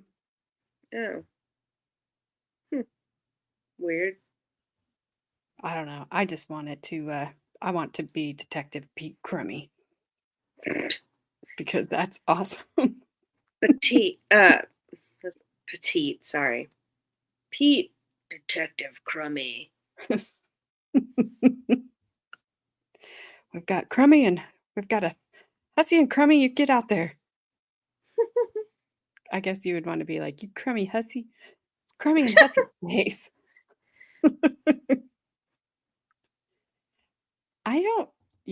It's complete accident. I don't have one because I don't know what it is. I didn't think well, I guess Baker wouldn't want to change his account now anyway, but better probably unmute that. You won't be able to hear it. All right, we have closed captionings on this one. Yay. What's this Don't know one? if we need it or not, but let's see what old Judith Lentz has to say about her friend. Right. Can you tell us your name, please? My name is Judith Lentz. And Ms. Lentz, back in 2003, where did you work? Delta Connection Academy in Sanford, Florida. And how long have you worked there? I started in 96. I worked for about a year and a half. I left for a little while and I went back in 98 and I'm still employed there now. What did you do for them back in 2003? Accounting. Did you know a person known in life as Marilyn Kananen? Yes, I did. And how did you first know her? At work, she worked as a parts buyer in the hangar, and then she came over and worked in the accounting department. When she worked in the accounting department, would she have worked directly with you? Yes, she was my assistant. I wasn't her manager, but she assisted me in doing the accounts payable function. How long did you two actually work in the accounting department together? A number of years. I can't even really tell you how long it was. What type of employee was Marilyn? Oh, she was an excellent employee. She was precise in her work, excellent in her work. Her work habits were excellent. She was there every day. And she was a very well-liked, well-regarded person. During the time that you would work with Delta Connection Academy, were there certain travel benefits that each employee would enjoy? Yes, we had standby pass privileges. And can you explain to the ladies and gentlemen of the jury what's standby pass privilege? If you wanted to take a flight, you booked a flight. If there was room on the flight, if there were not revenue-paying passengers, you were allowed to fly. That's a common airline industry privilege. I want to take you to the week of September 10th of 2003. To your knowledge, did Marilyn have travel plans at the end of the week? Yes, I believe on Friday she was going to Maine or Massachusetts to visit her sister. And they were going to do something, but I don't know what it was. Now, during the time that you worked with her, would you have gotten to know her fairly well? We worked closely together and we had some outside interest together, but not intimate. Like I didn't visit her home or anything like that. Ever have occasion to do any type of social setting with her outside the office? Yes, a group of us, the Golden Girls, went to Las Vegas together for a weekend. And also I joined her one time at church. I met her at church. And in meeting her at that church, did you have occasion to meet any of her children? Yes, I met Cheryl and I met Cheryl's husband and I met young Chris and I believe at least one of their little girls. I don't know if it was one or two now. In knowing Marilyn, did she talk to you about her grandchildren? Incessantly. She loved her grandchildren. Had you ever had occasion prior to that week of September 10th of 2003 to ever meet Marilyn's other children? No, I did not. When she would talk about her family, who would she normally talk about? Chris. Objection, relevance, and hearsay. What's relevant to that? I can move on. Sustained. The day of September 11th, 2003 was Marilyn Kananen scheduled to work. Yes, she was. Did she come into work that day? No, she did not. What time would she normally appear for work? Between 7:30 and 7:45, perhaps. Always before me. If I got in at 7:30, Marilyn was there. If I got in at 8 o'clock, Marilyn was there. When you got into work that day, was Marilyn at work? No, she was not. Did you hear from her at all during that day? I did not. How did that strike you? Very odd and very out of character for Marilyn. What did you do? At 8 o'clock, I went to my manager, Scott Chisholm. I said, Marilyn has not called in, something's wrong. And that's the way I felt, because if she was sick or if she was not going to be in for some reason, she would have called. As the day went on, what did you do? The next thing I did is I called my husband, who's retired, at home, and I asked him if there had been an accident on 417, because I didn't believe Marilyn had a cell phone. I thought if she got involved in an accident and she couldn't notify us, that maybe that was the situation. He checked the news and he said, no, there was nothing on the radio or television about an accident on 417. So I went back into my boss. I said, we have a problem. I said, something's wrong. And Scott had only been Marilyn's manager for a couple months, so he didn't understand her typical pattern of behavior for coming to work. And so he kind of just sloughed it off and said, I was just worried too much. And I just kept pressuring him throughout the day. And finally, I guess he contacted somebody in HR to get a phone number for me so I could call somebody and see what happened to Marilyn. Had you called her home? I did not, because I didn't have her phone number. And when you got a phone number from HR, whose number was it? It was Cheryl Bracken's number. Did you call Miss Bracken's home? I did, and I left a message. I knew she worked. And I just left a vague message because I thought if Marilyn was home and she had a heart attack or something like that, I didn't want to scare Cheryl. So I just left a vague message with my name and number. Did Miss Bracken end up calling you? Yes, she did, but it wasn't until later in the evening, maybe 8-ish. And did you give her information about her mother? well, I just talked to her socially for a minute, and then I asked her, I said something to the effect about, how's your mother feeling? And she didn't know what I was talking about. I said, well, your mother didn't come to work today. And I said, I was just concerned if she was okay. Now, that's the basis of that conversation.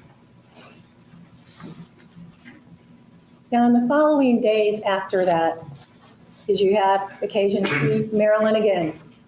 No. Mm-mm. And you mentioned the 417. Did you know that's how she drove to work? I must have. I must have known she came in 417, because that's the only reason I would have called my husband to ask him to check about an accident on the highway. Did there come a time after you had talked to Cheryl in the following days that any of her children came to your work? Yes. And which children came to your work? Stacey and Richard. Were you there when they came in? I was in my office. They came into the administration building where you have to get a pass or an escort to come over. And they were brought over to our office because we were in another building. Now, your office, where is that in relation to where Marilyn would have worked? Marilyn's desk was right outside. I had a very small office, and her desk was right outside of my door. Why did they come in? I understood that they came in because they wanted to look through Marilyn's desk to see if there was anything that might have told them where she may have gone or plans she might have made, perhaps a car rental receipt or something like that. So they went through her desk. Did you know Marilyn to have a car? Yes, she had her own private automobile. Can you describe the demeanor of Richard and Stacey when they were in your office? It's very hard for me to recollect because I was in my office and they were out doing that. I think they just kind of methodically went through the desk. You know, there wasn't any great emotion. There wasn't any, I don't believe anybody asked me any questions. It was just kind of factual. Let's look through the desk. How long were they there? Not long, maybe 15 minutes. So it wasn't a long period of time. Did you speak to them before they left? Yes, I remember. Cheryl or Stacey at that point looked a little upset, and I went over to her and I gave her a hug and I said, "If there's anything I can do, please let me know."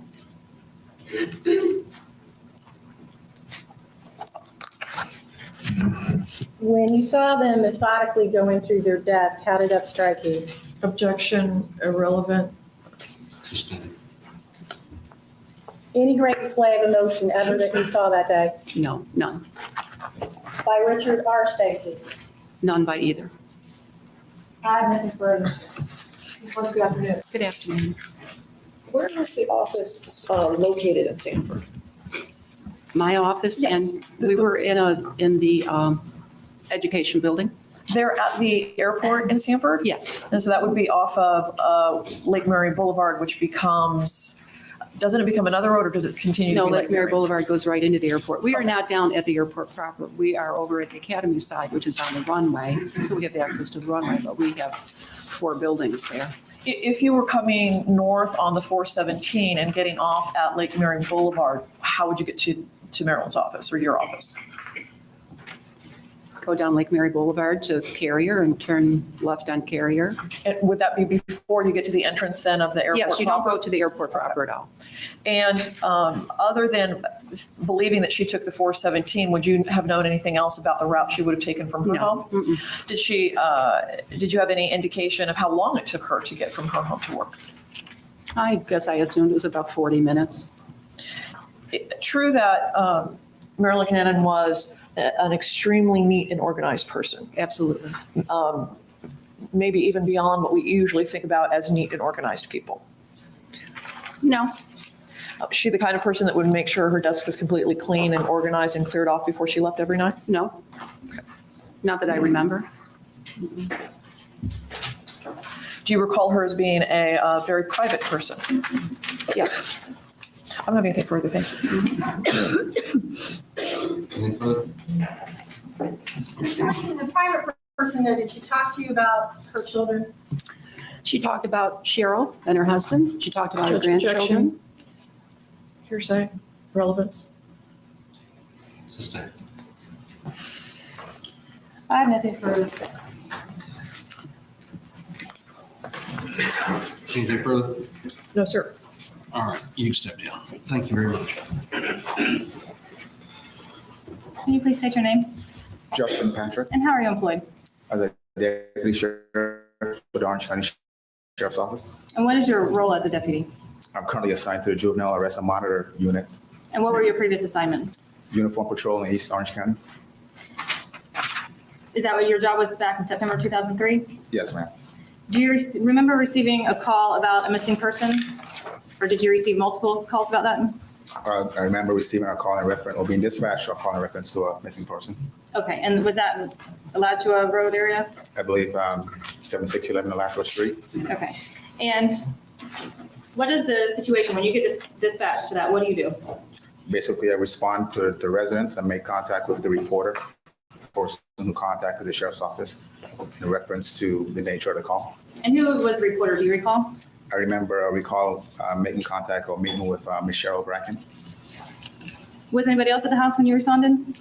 There were several other members of the house. Did you speak to anybody else? The only person I had actual verbal interaction with was Ms. Bracken. Okay. And other than things that she told you, did you walk through the house? Did you do anything else with Ms. Bracken? Basically, just a short check at the home to see if there was anything obvious to indicate anything suspicious that might occur. Did you notice anything? There was nothing out of the ordinary that I observed. And that something that you would be looking for out of the ordinary would be what? Broken appliances, broken furniture, some that residents might have been ransacked, or anything that indicated that it might have been a physical altercation that had taken place in the residence. So you wouldn't necessarily be looking for missing items. It would be broken or items that were completely thrown around in disarray. No, ma'am. And when you responded, it was a simple missing person report. At the time, just a routine missing person. Are there multiple levels that a person can be missing? They could be considered missing, runaway, or missing endangered. When you left the residence that day, did you change the category for missing person? Yes, I did. And what did you change it to? I changed it to a missing endangered person And why did you do that? because the reporter at the time expressed concerns that the victim's husband might have played a role in her disappearance.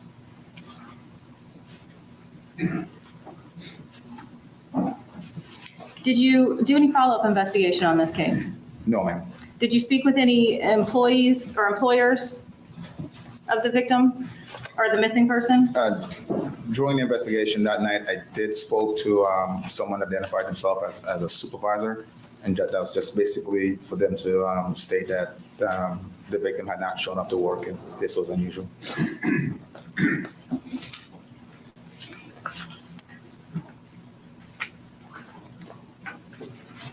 Did you do any other investigation on the case?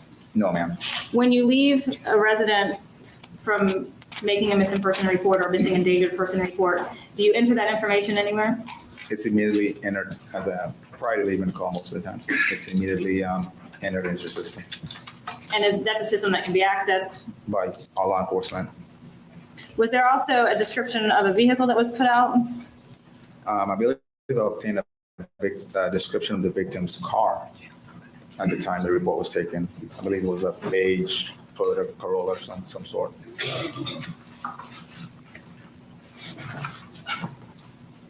May I have a moment? I don't have any other questions. I don't have anything. All right, Deputy Stepdale, thank you very much. You have another- That was quick. That was real quick. That was like it took 6 hours to get through 59 minutes and took like 6 minutes to get through 17. Well, Tricked me. you know, All right. they be doing that. Now they're going to argue. This is, they're going to argue outside the presence of the jury. Okay. Snipe. I don't think they showed him walking in, Ronnie. I think he magically appeared on the stand. It's like Disney magic. Poof. Poof. There he was. Tinkerbell. Yeah, something like that. I don't know. Now I got to figure out where we are. That was number 4. We need number 5.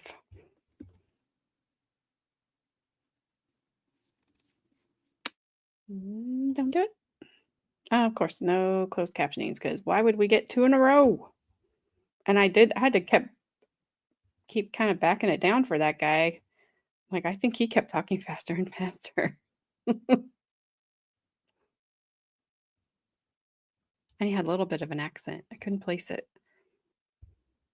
Or maybe I dreamed it. Who knows? All right, stop spinny circle. Well, hopefully attorneys arguing in 2010 will be awesome too. Flashman. Good night, Haley. Good night, Haley.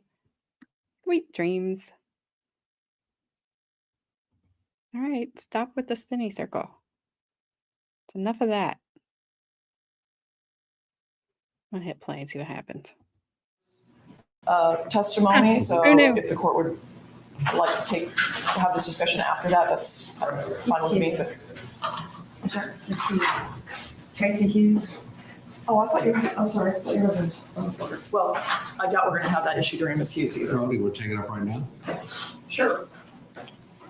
Number of cases that I'd like to provide the court. Okay. In addition, a case that I don't have a printout of because I was having some printer issues last night, is a case of Washington versus State at 737 Southern 2nd, 1208, First District, 1999 case. I also have Peterson versus State at 24 Southern 3rd, 686, a Second District case. Chapman v. State at 687 Southern 2nd, 860. King versus State at 684 Southern 2nd, 1388. White versus State at 993 Southern 2nd, 611. McCrae.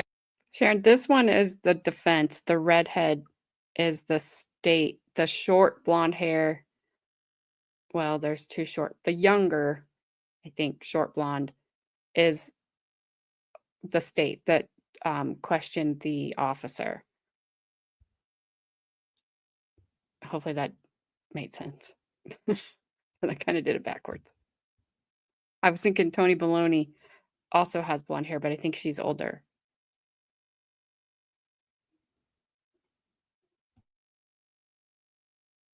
MCCRAW AY rather than 919 Southern 2nd, 647. King versus State.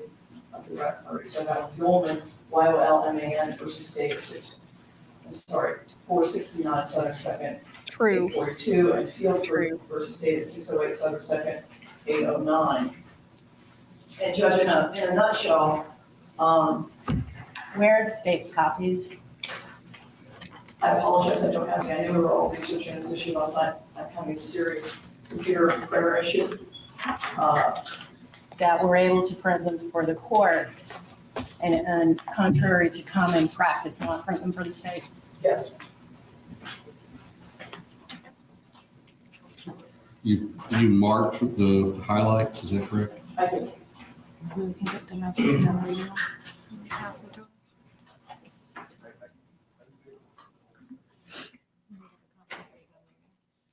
Yeah, I read the first 2 cases, and I don't see where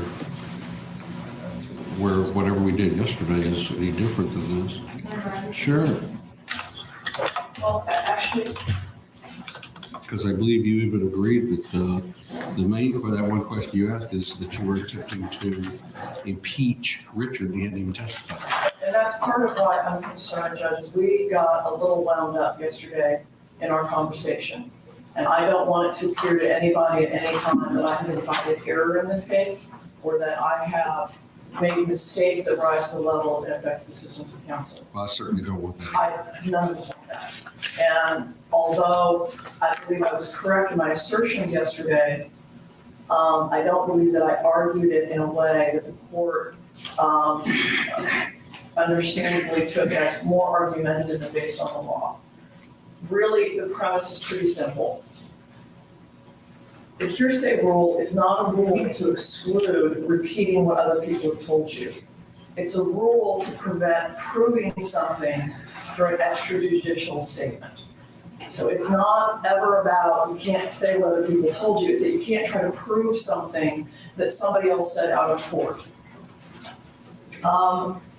Everything that Mr. Kananen has said to anyone else that I am not bringing out to prove that what he said was true, and that's virtually everything, is not hearsay, and therefore it is admissible as long as it's relevant either to his state of mind, motive, intent, credibility, or to that witness's state of mind, motive, and bias. So for example, I don't disagree with you. so for example, when I conceded yesterday that Ms. Kananen shouldn't be able to say at this point, Richard denied to me that he killed my mother, I was wrong. I should not have conceded that point because the issue is not impeachment. The issue is,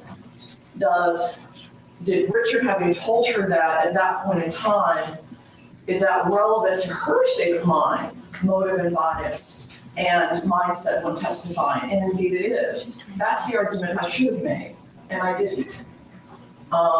So it's anything that has to do with his state of mind and anything that has to do with her state of mind. And there's a case there in particular, the Ullman case that talks about, I don't have to wait and ask him about whether he said these things because he is a much less credible witness than, in this instance, Cheryl, who is certainly arguably more objective and less biased in this proceeding. So I should be able to ask her about what he said, not have to wait and ask him about what he said, as long as what he said is not offered for the truth, which it isn't, and is relevant to either her state of mind, motive, bias in testifying, or his state of mind, bias, motive, intent, or anything else. So I got twisted around, and I don't want it to look like I'm trying to, keep. Well, it's DJ Jazzy's Jeff. You know what time it is. Oh, good grief. Bestie in the house. You want me to check see myself out? What's up, guys? AJ who? New phone. New phone, who Who dis? dis? New phone, who dis? Can you argue your own incompetence into the record? I don't know. Can they argue how they can't use a freaking microphone to save their lives? And when the state got up to cross-examine or to redirect that witness, the first thing she did was push the microphone down. I was like, please don't do that. Yeah, she did. She We did. can't hear you anyway, lady. Please don't do that. I thought that's what I saw. I'm gonna mute myself if I do. Yeah, she looks like legit, she went like this. Yeah, but yes. she did it with attitude. It was like, get out of here. She straight elbowed it. Yeah, it was like WWF SmackDown. She was mad at it. Third quarter, chokehold, slap down it with the mic. That's what happened. You missed it. It was ridiculous. Like, we all know you're allergic to the microphone. But gee whiz, woman, we can't hear you on a good day. Usually this one we can hear even without the microphone, but she is even hard to hear right at the moment. She doesn't like things pointed at her face. Well, if I was a judge, I'd be like, you put that microphone back right now. I mean, I'm sorry, but neither does Carmen. So what's your point? I think I would pass out. Yeah. I mean, what's your point? Wadded away. Carmen, that would remind me of like somebody poking your dad in the chest. Oh, yeah. Instant You're gonna nuclear die. bomb going off right there. I can't stand when people do that stuff. Or they jab you in the elbow and like, hey, did you ever see this? Or jab, jab, jab. Hey, did you see this? It's like, stop jabbing me. Like, I'm right next to you. He's like, don't. I haven't seen. Drive by. Sorry. I can't. Every time I turn on my mic, there's a loud muffler outside my house. Every single time. Good night, Sharon. Have a good night. Hopefully you can get some rest. Good night, Sharon. Sorry, I was trying to imitate that muffler. Yeah, it literally was like, meh. Oh, really big thunderstorms here in Israel. again. You pray for rain, just hard on your poor soldiers. They are kids. Yeah. Yikes. Yeah, we got thunderstorms. You too. We got another round coming in. China's got a merge. What'd you say? I'm sorry, I'm laughing at the way Frank said. What What? are you doing? Mute your mic. I'm just laughing at Repeat the Remy the message. message. Repeat the message. Repeat the message. Repeat the I'm just laughing at the way Frank said, "Shh, Aaron." I know. His He's like, caps keep getting Aaron. his caps keep getting like turned on. Good night, Aviva. Are you malfunctioning? You are Repeat 30. the message. Repeat the message. Repeat the message. This is blank county emergency. Repeat the message. I could see. Beep, bop, boop, boop, beep. I just was thinking of Mr. Roboto from way early 80s. Mr. Roboto. I am very proud of you two right now. Gabby was proud of me because, well, she didn't think I would know. Your mom knew the words to No Scrubs. Why'd you take that message down, Brennan? Don't want no scrub. Scrub is a didn't? guy that can't get Oh, you no did. love from me. Hanging on the Hanging on the passenger passenger side of his best friend's ride, trying to holla at me. I mean, your mom knew that. Yeah, it's because, I think I've played that for her before. If a Well, I'm scrub very calls impressed. me, I'm like, no, thank you. Hello. Did you hear the guy's version called No Pigeons?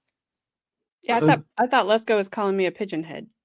No, there's a legit guy version of No Scrubs, and it's called No Pigeon.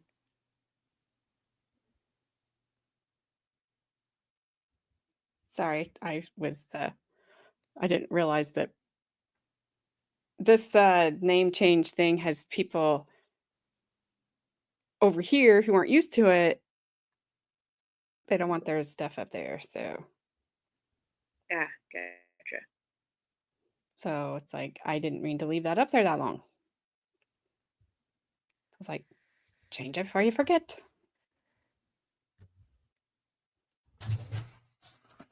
I already had to tell somebody else. Your full name was up there.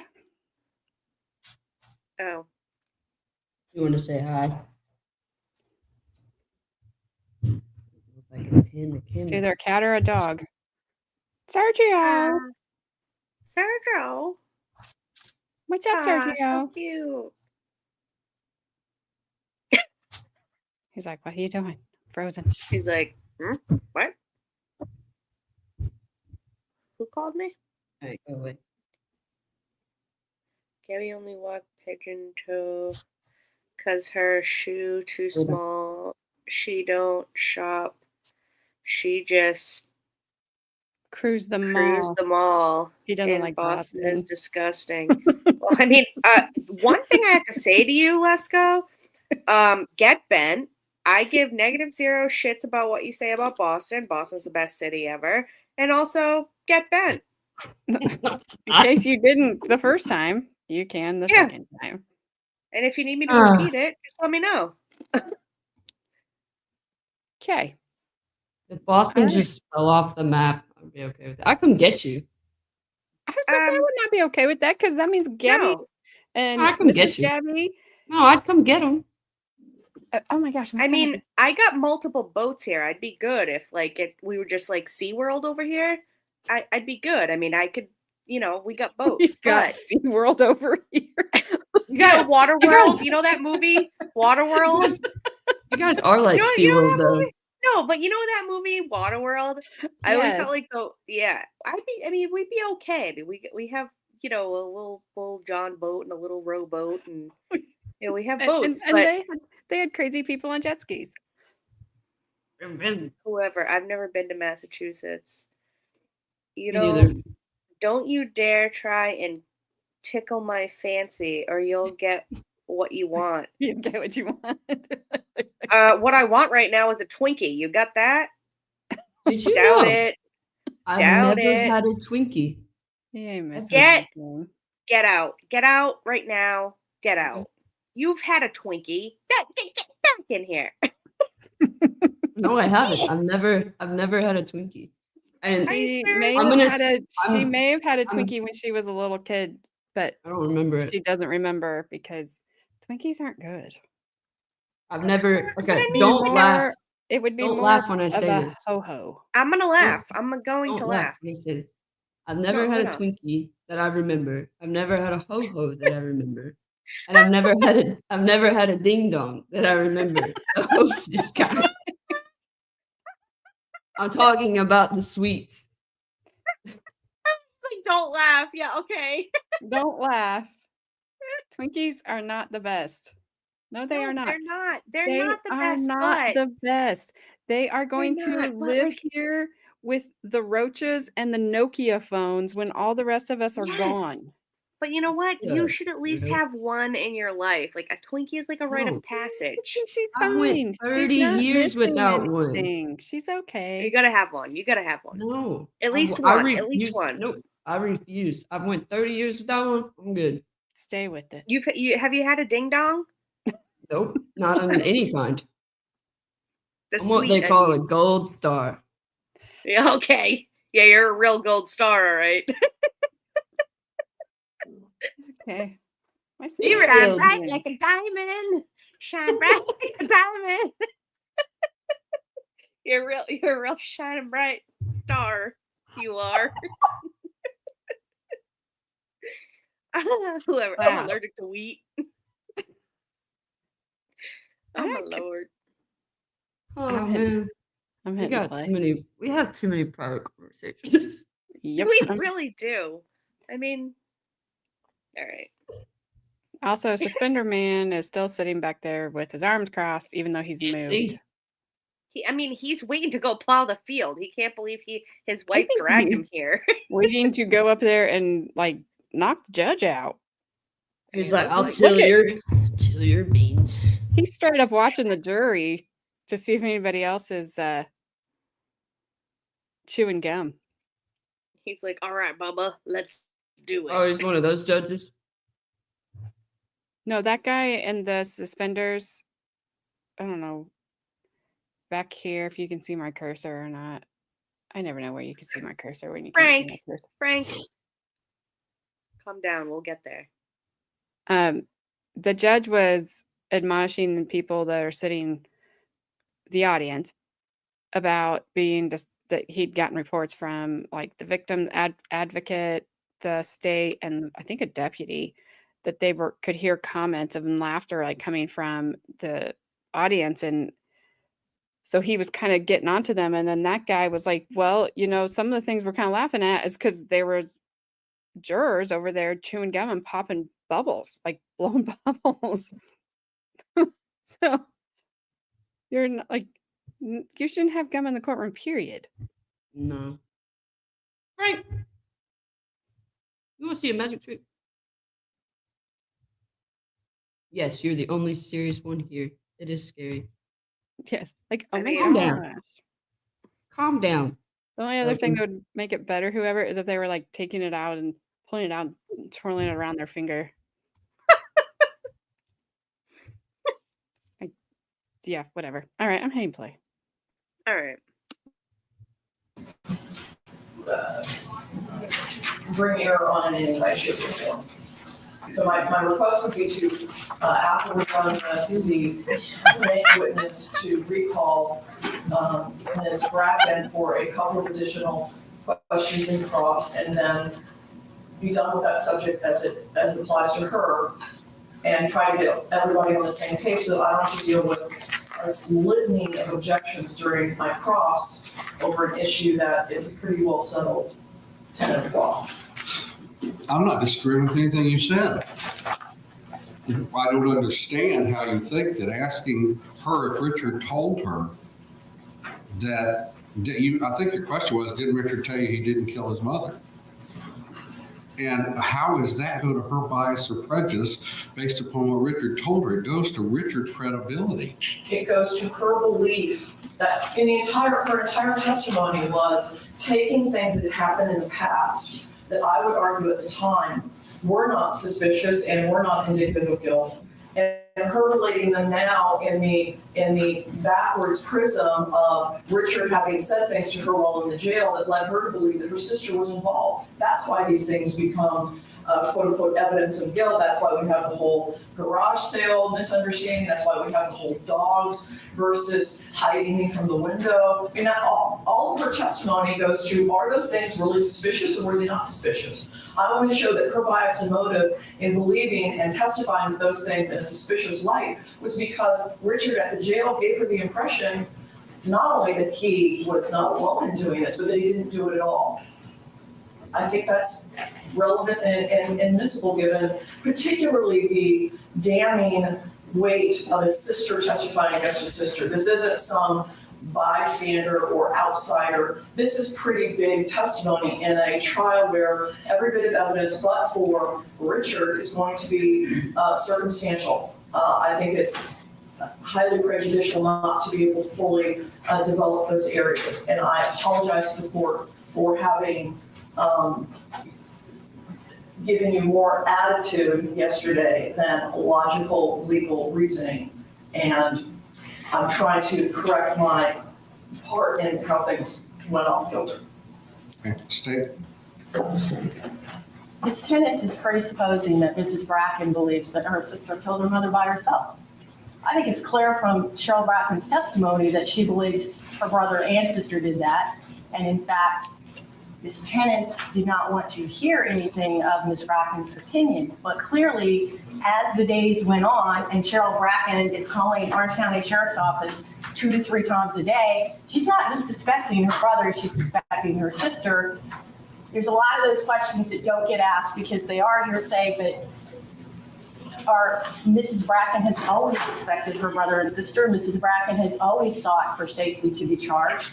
The day of the garage sale, when she's getting a call from Mark Hussey, who happened to be off duty, cruising through on a motorcycle, she's upset then because she believes that they are selling her mother's collectibles. She already knows that her mother's house has been emptied out. There already is the rift. There's the phone call then, way before Richard ever gets arrested, where Cheryl Bracken tells her sister in one of those sibling little fights where you blurt it out and hang up the phone, I believe you know something about mom's disappearance and you need to tell me. So where her going to jail and her brother denying it has anything to do with her opinion. It doesn't mean, if we were to ask Cheryl Bracken, she would say she didn't believe her brother then, and she still suspected her sister was involved. Well, I never heard, maybe I missed it, but I never heard Cheryl Bracken say that because of what he said, I suspected my sister was involved in this. Right. She never said, you're right, Richard, you didn't do it. It must be Stacey by herself. I have worked with Ms. Bracken. I took this case over probably a year or so after Ms. Burdick left the unit. Cheryl Bracken has always believed her brother and sister were both involved. Cross-examining as to bias and motive has nothing to do with whether or not the witness has given opinion evidence. Most of the time, the witness has not given opinion evidence.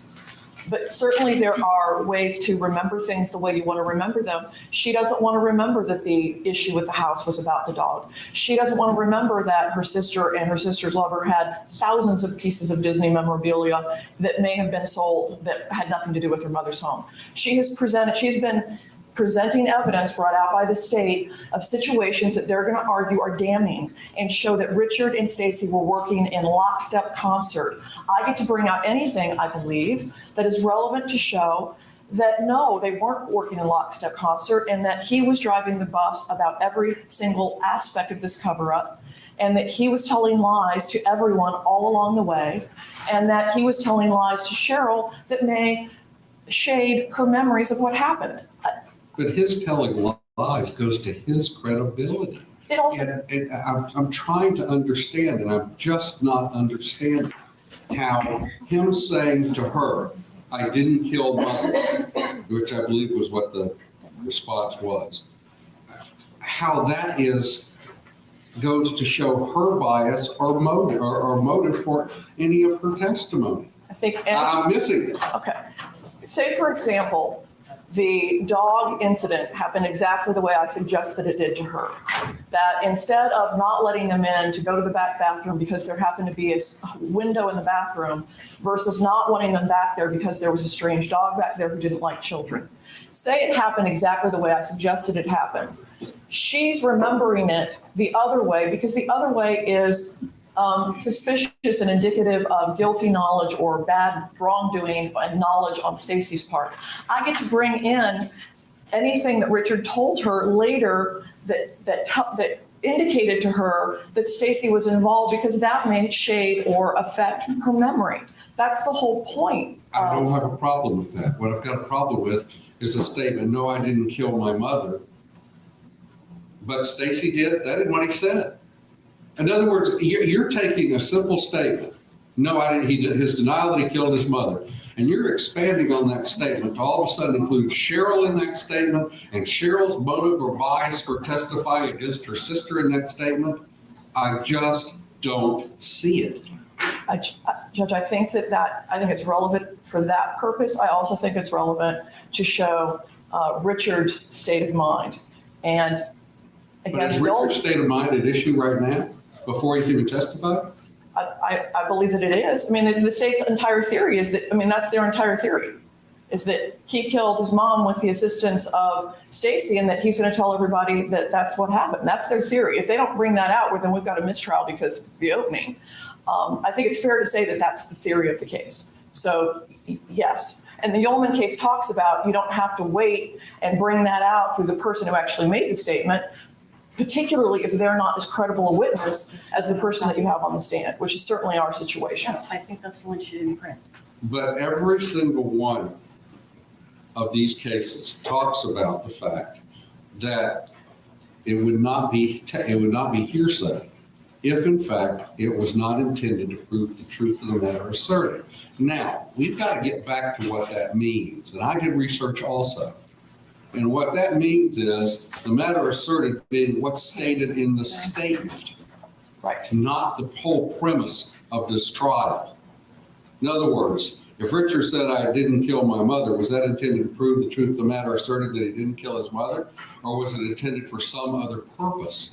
And you're telling me the other purpose in your mind is to show Cheryl's bias or prejudice in her testimony toward her sister. And additionally, Richard's state of mind, motive, intent. That his intent the entire time was to do this crime alone, cover it up most completely, and then to deflect attention off of himself in any way that he could, including telling his family members, I did not kill mother, which is in direct contrast to what he's going to say here. But even without that quote unquote impeachment, it's still relevant as to his state of mind, motive, and bias. It's not. It's a hearsay statement. It's anticipatory impeachment. The Ullman case is not standing for the proposition that she argues. It's one thing to let in the letter of Stacey that Cheryl wrote Stacey and say that's evidence of bias and therefore it's not hearsay. That statement's clearly hearsay. Because Ms. Tennis wants to argue to the jury that Cheryl's looking back and all of a sudden all of this is becoming suspicious, she can argue that, but it doesn't make it true. You have 3 people that will testify in this case that went to Stacey and Richard's that house. And you have 3 people that at the time felt the behavior of Stacey and Richard were suspicious. Unfortunately, with family members, when you suspect them of killing another family member, you have all those emotions going. I'm sure there's days Mrs. Bracken woke up and wanted to believe her brother and sister had nothing to do with it. During the 3 months, no one knew where Marilyn Kananen was, except for the defendant and her brother. That's the way it goes, but it doesn't mean what she's trying to argue is necessarily true. That's arguments you can make with the jury. Right, but it's not just argument I can make. It's evidence that's relevant to that argument. Ultimately, I mean, what questions do you want to ask her? I want to ask her if Richard told her at the jail that he had not killed their mother, and I want to ask her if he had told her that he had frozen mom's bank accounts in order to try to protect her money. Those 2 questions? Yes. I object to them as hearsay statements. Okay, I'm going to allow you to do that. And before we take up another family member, I'm really concerned about having to deal with hearsay arguments repeatedly during cross-examination of the 3 remaining family members that are clearly not hearsay. And it's very distracting. It's very hard to keep a train of thought when you're defending arguments that are. Ms. Dennis, I can't stop the state from objecting, number one. Number two, if it's not intended to prove the truth of the matter asserted in the statement, if it goes to motive or bias or state of mind, then it probably would not be hearsay. But if it goes to prove, if you don't, I asked you yesterday, with all due respect, what other reason do you think this should come in?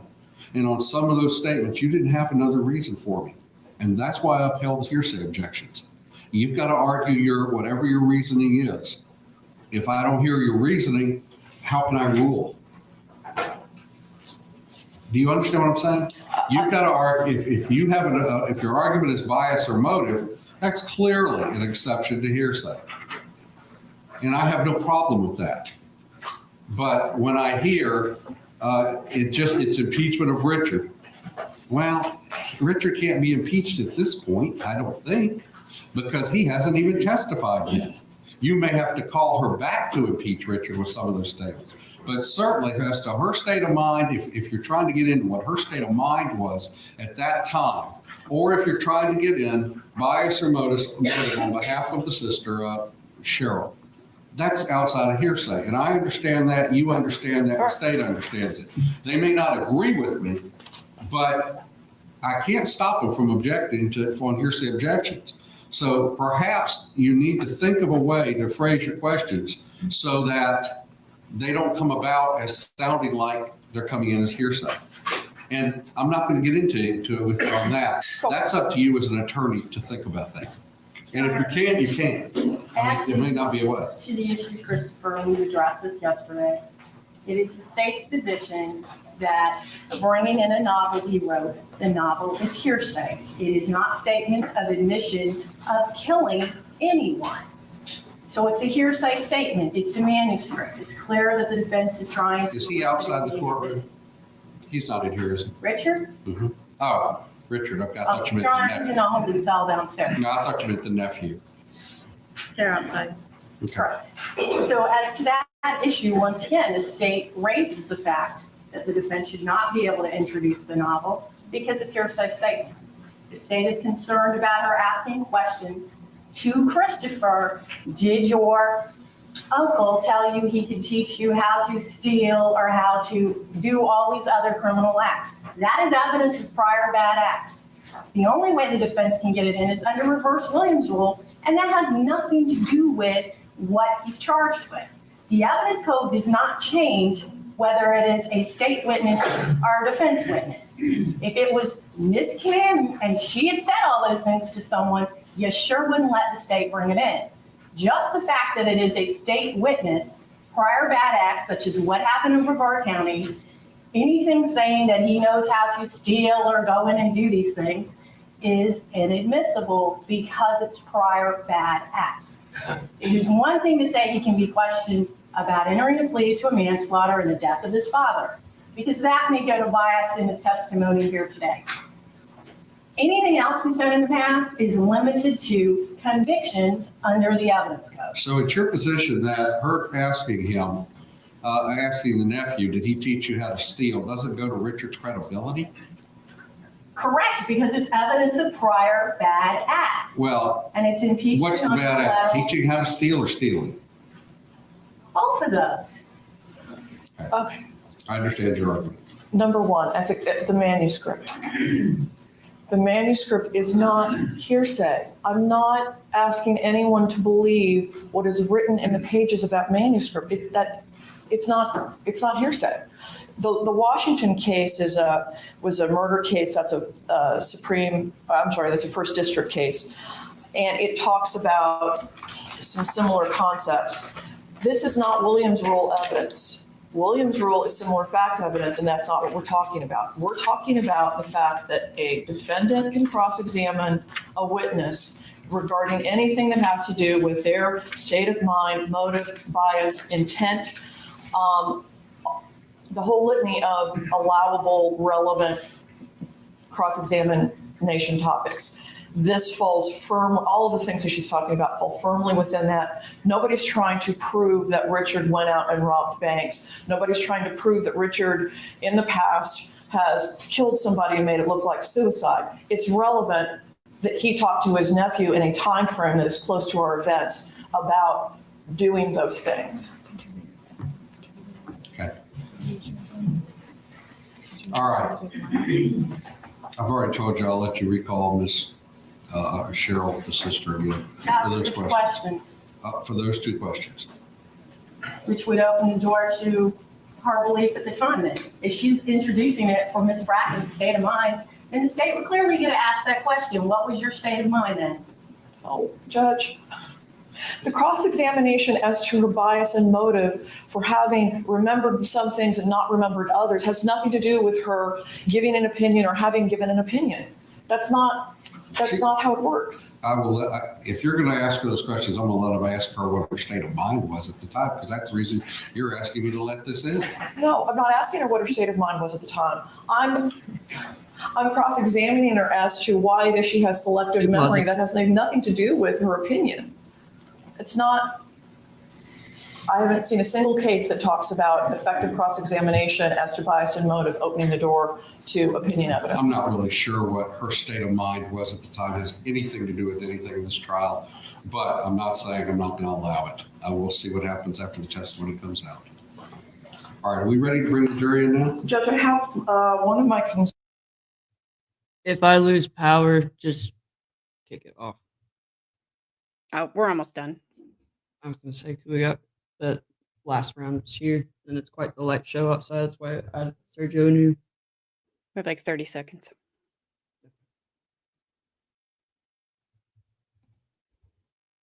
Just to the end of this video, not much longer.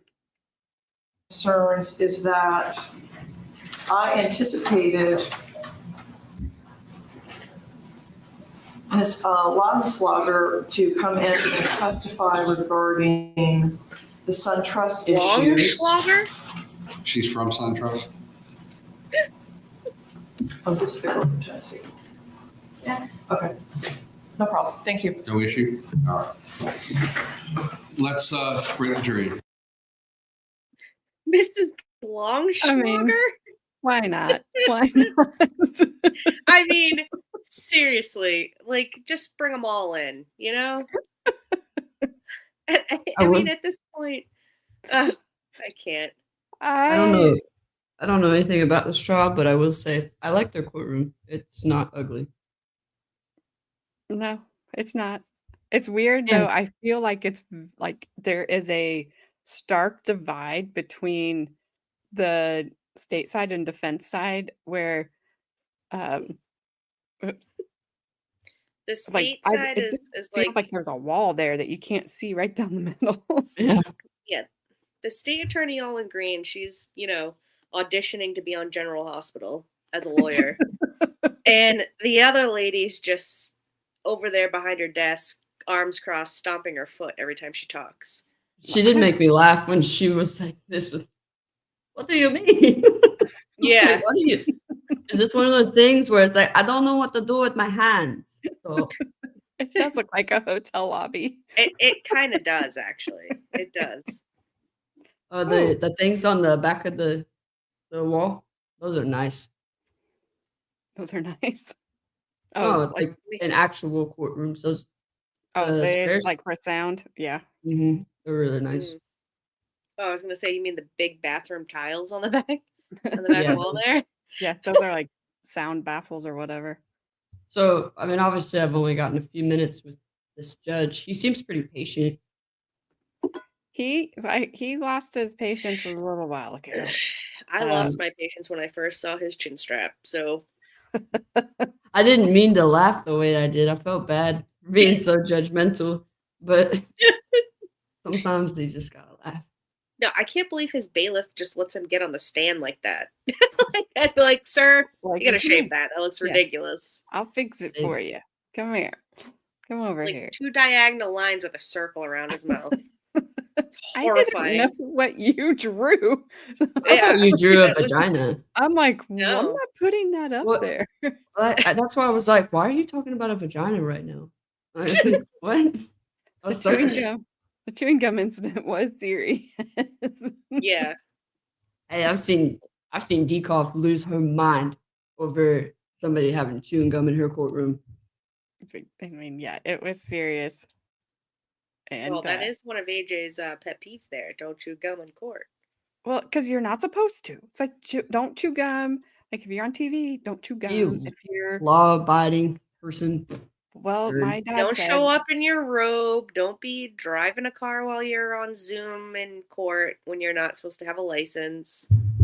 yeah, Remember don't that? be doing That was that. I funny. remember that one. That one's hilarious. Sir, are you driving a car right now? No. Judge Simpson. Like, no, why? He's Well, like, what do well, I I see just all saw you those drive. trees passing you and that steering wheel in front of you? I don't see His nothing.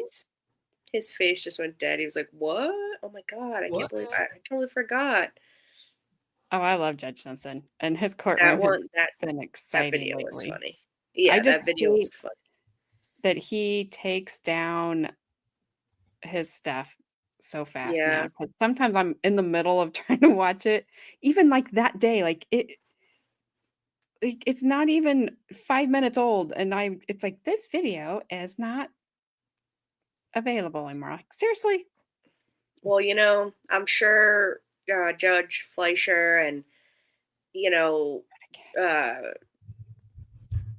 what's her name there from Bexar County, Judge Boyd, they all get into certain problems at some point. They doing do. this. Boyd And handled they take it. everything down and, so. Boyd handled it. And Yeah. and she has continued to handle it. Fleischer bowed, and Simpson's about half bent the knee. Middleton keeps all his stuff up. Simpson used to keep all his stuff up. Boyd, for the most part, keeps her stuff up. I feel like Judge Wolf is just telling a Judge Wolf kind of pulled back. slow kid story in a monotone voice. Oh my gosh. But he's kind of pulled back on what he shows because of what was said about one of his attorneys. It wasn't necessarily a knock on her. But it wasn't like nice. But she is that type of an attorney. He wasn't calling her a bulldog. He was just like she's like a bulldog. She's coming after you. She's tough. Yeah, she's tough. So I just realized that I'm assuming that you put 420 in your name because it's my birthday and you just love me that much. No, man, she Yeah. lives in California. She'd be I crunching know. granola and shit. I just saw it. I did not see that one. Wait, did you see the guy? The guys, did you see fiction hearing, Simpson's Court, when RA's chat? No. I did. Oh, wow, really? Man, that's cool. That is see that pretty one. awesome. That is awesome. Very nice. Very nice. What? I said very nice, very nice. Oh, I thought you said, hey now. I wasn't done reading that. I was like, oh, sorry. Go to the side and read it, you dummy. Aw, you guys are birthday twins? Oh, hers is in 16 days. No, I Snipe and whoever. My son's Oh. was yesterday. So, what are you doing on the 30th? Me? No. Gabby? Well, I don't know. Yes, I you. don't When? This month? Yeah, I'm like, what? No, 30th? of April.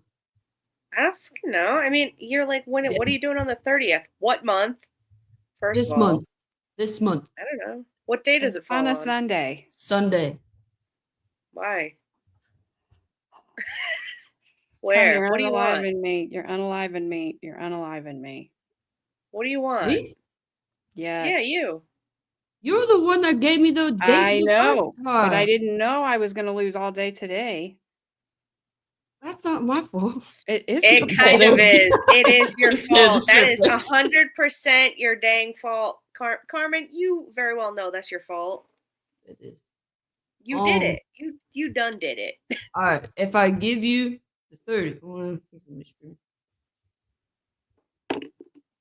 I mean, I'm gonna have to do what I have to do. So you just tell well, I was me. thinking I haven't talked to him yet. I have If that. we did it done. on Monday, if we did it Monday afternoon No. during his, Oh, I know what you're talking about now. I What is can't happening? do it Monday unless like I would have a hard out. I'm sorry. That's Just telling you. I don't know how that's else what to he put said. That is what he said. So Well, I was thinking if we did it when he did his break. Is he doing a lap trial right now? I don't know. yeah. I didn't have He's doing time. a lap He trial? is. I didn't have time Yeah. to check anything today. I was on the phone with somebody. I don't know who you Don't- were on the phone with for don't- 2.5 hours. It was longer than that. No, it wasn't. It was. She's You like, hung I'm up. gonna go check the You time. checked them the first time or the second time because you disconnected the phone. It was 2 hours, 4 minutes, and 34 seconds. The first time? And then the second time was 2 minutes and 16 seconds. And then I called you again, and that was 21 minutes and 1 second. Oh, so I don't know if he's actually doing. I think he's doing like Kara Reed motions and stuff like that, and talking about the Alberson stuff that's going on. Well, I can see on Monday if he'll take like an hour break because it ain't gonna take me that long to do my stuff. Well, that's what you always say, but then you end up on the phone for 17 hours and 43 minutes, and then you realize it's been 3 days and 4 weeks past when you were supposed to hang up. Do you know how fast an hour goes on YouTube? Yeah, I guess. So fast. This is Well, almost 3 hours, and just- I had Just let me know. just shy of 2 hours, and I'm not even doing the last video because I'm going to put it on Or- tomorrow's. Or if you want to talk to him, y'all figure something out. I'll be there. But remember, I have to work Saturday. I'm not talking to nobody. No, I'm talking to my mom. Nope. I love how wanna- you're like, if y'all want to talk to him, You- like, no. You two work it out because this No. is your I'm not thing. working I nothing just- out. I just No, it's asked you about the You two 30th, and work you it were out. like, no. I said I will, whenever it is, I will have to be there, but I would prefer It'll it. be Sunday morning because I don't get off work until between 6 and 7. On a good yeah. Well, day. I'll be sleeping, so Yeah, Well, I that's 6 to 7 my time. yeah, exactly. that's still I'll still 7 be to 8 sleeping. my time. I am not ready to stream at 7 No, o'clock I'm in the not. morning. I don't get off work until that time. I got it. So I still got to get home, get everything ready. So it would be the last time we did it, it was 8 o'clock my time. So 9 I'll o'clock be your guys' time. breakfast.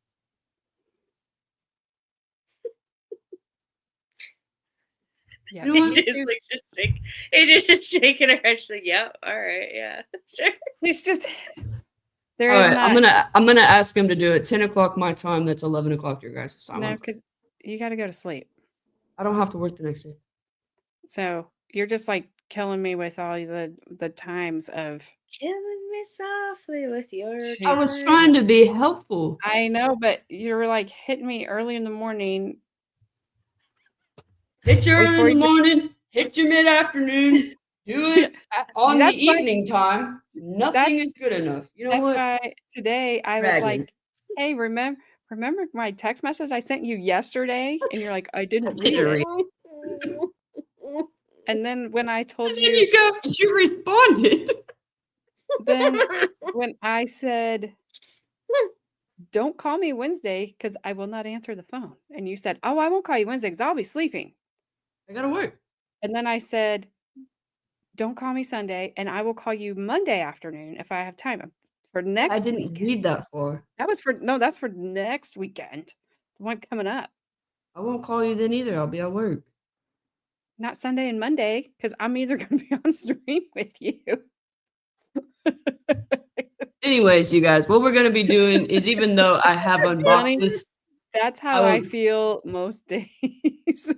anyways, what we are talking about is with the fundraiser and stuff that we were able to do for my gear and stuff.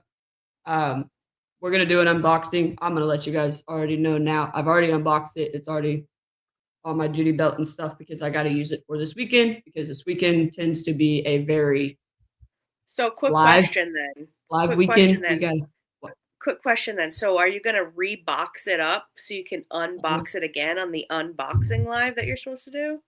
no. I'm just gonna take my belt apart. Oh. I'm not in control. So I'm still waiting on one more thing. It should be here tomorrow, which is my vest. But like I said, any holidays at the sheriff's department I cannot talk. Seems to be pretty active with domestics. I'll say that one. Yeah, I think you should put it back in the box and like tape it up and then unbox it. Nope, Considering I'm it's definitely. called an unboxing stream. I'm not going without that gear this weekend. Absolutely not. She didn't say you No, had I'm to go saying without it. I'm saying you use it and then you put it back in the box and tape it before you I can't. do the, Because the box that most of it came in, I already had to use it because I had to send two things back. So I had to use that for my FedEx to send it back. All right. I don't know, If wrap you- it in a sheet. Put a bow on it or something. A paper Yeah. bag. Be like, this is how they Duct ship tape I it in swear. a paper bag. It's gonna show it and just be like, "This is what I got." In a Walmart bag. Straight from Walmart. I will It say- will work. It will work. I will say, I don't know if you guys can see this or not, but I can't use No. this for my gear because they don't allow this. These are the most comfortable freaking pants I've ever had in my entire life. Of course they wouldn't allow it because it's comfortable. No, they don't allow this color. They're so comfortable. So what? They don't come in any other color? They do. I already bought some. I'm just waiting for it to get here. Carmen, Sunday is my preferred day. Let me know what time. Sunday. 10 o'clock my time would probably be better than 9 o'clock my time. If you can wait till 9 o'clock. I'm sure I can wait. If you can't, Always waiting on a woman. well, that's not my fault. I mean, It is. You chose that path. Sorry. Yep. I was born this way. I mean, yes, you were, but this is the path you were given, and you better get used to it because you be waiting on us.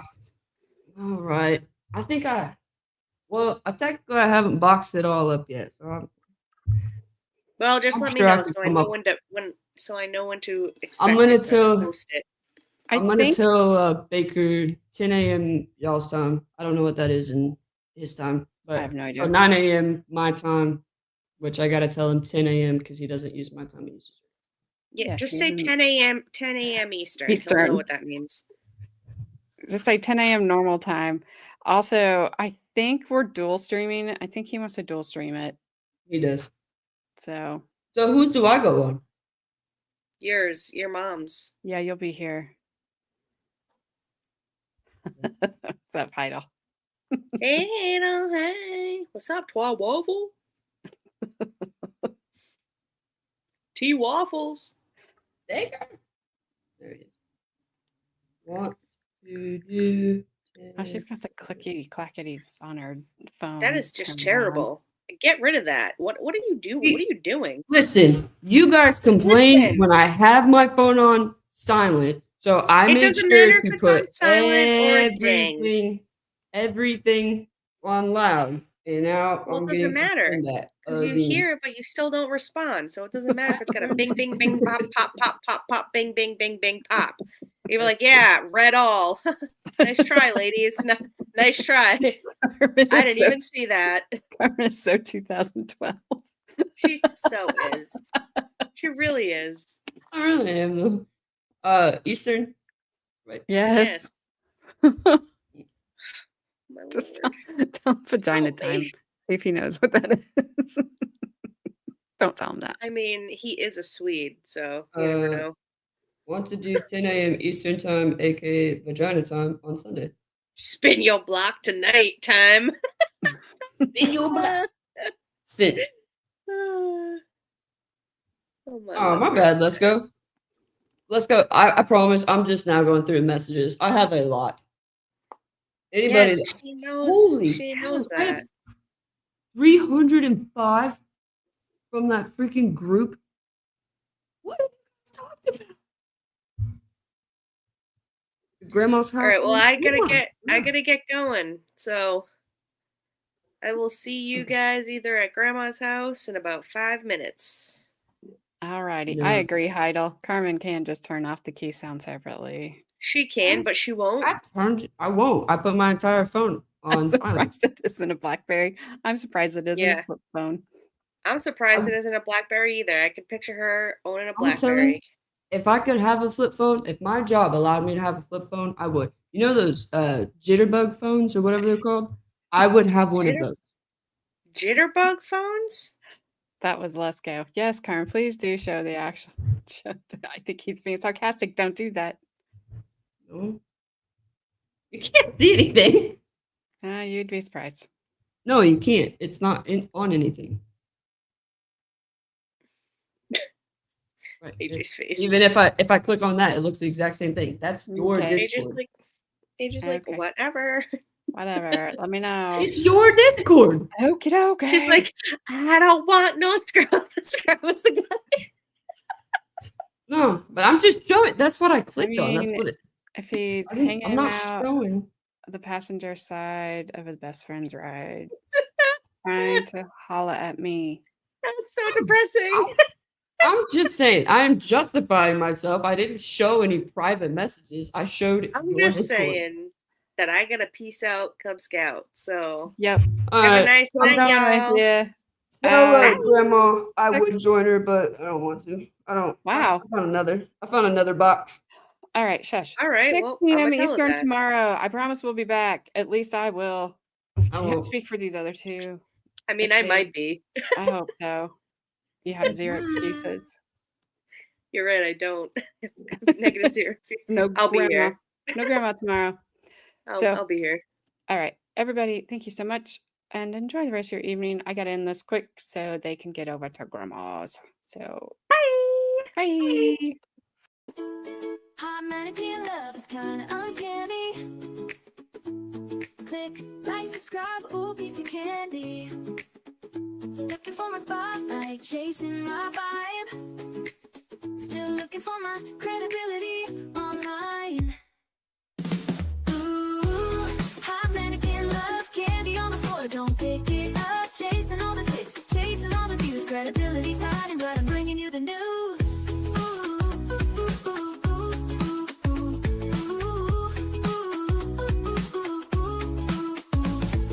Every little scroll is a mystery, but you stuck around, watch the show with me. Laughs and chaos, that's how we roll. Drop a comment down below before you go.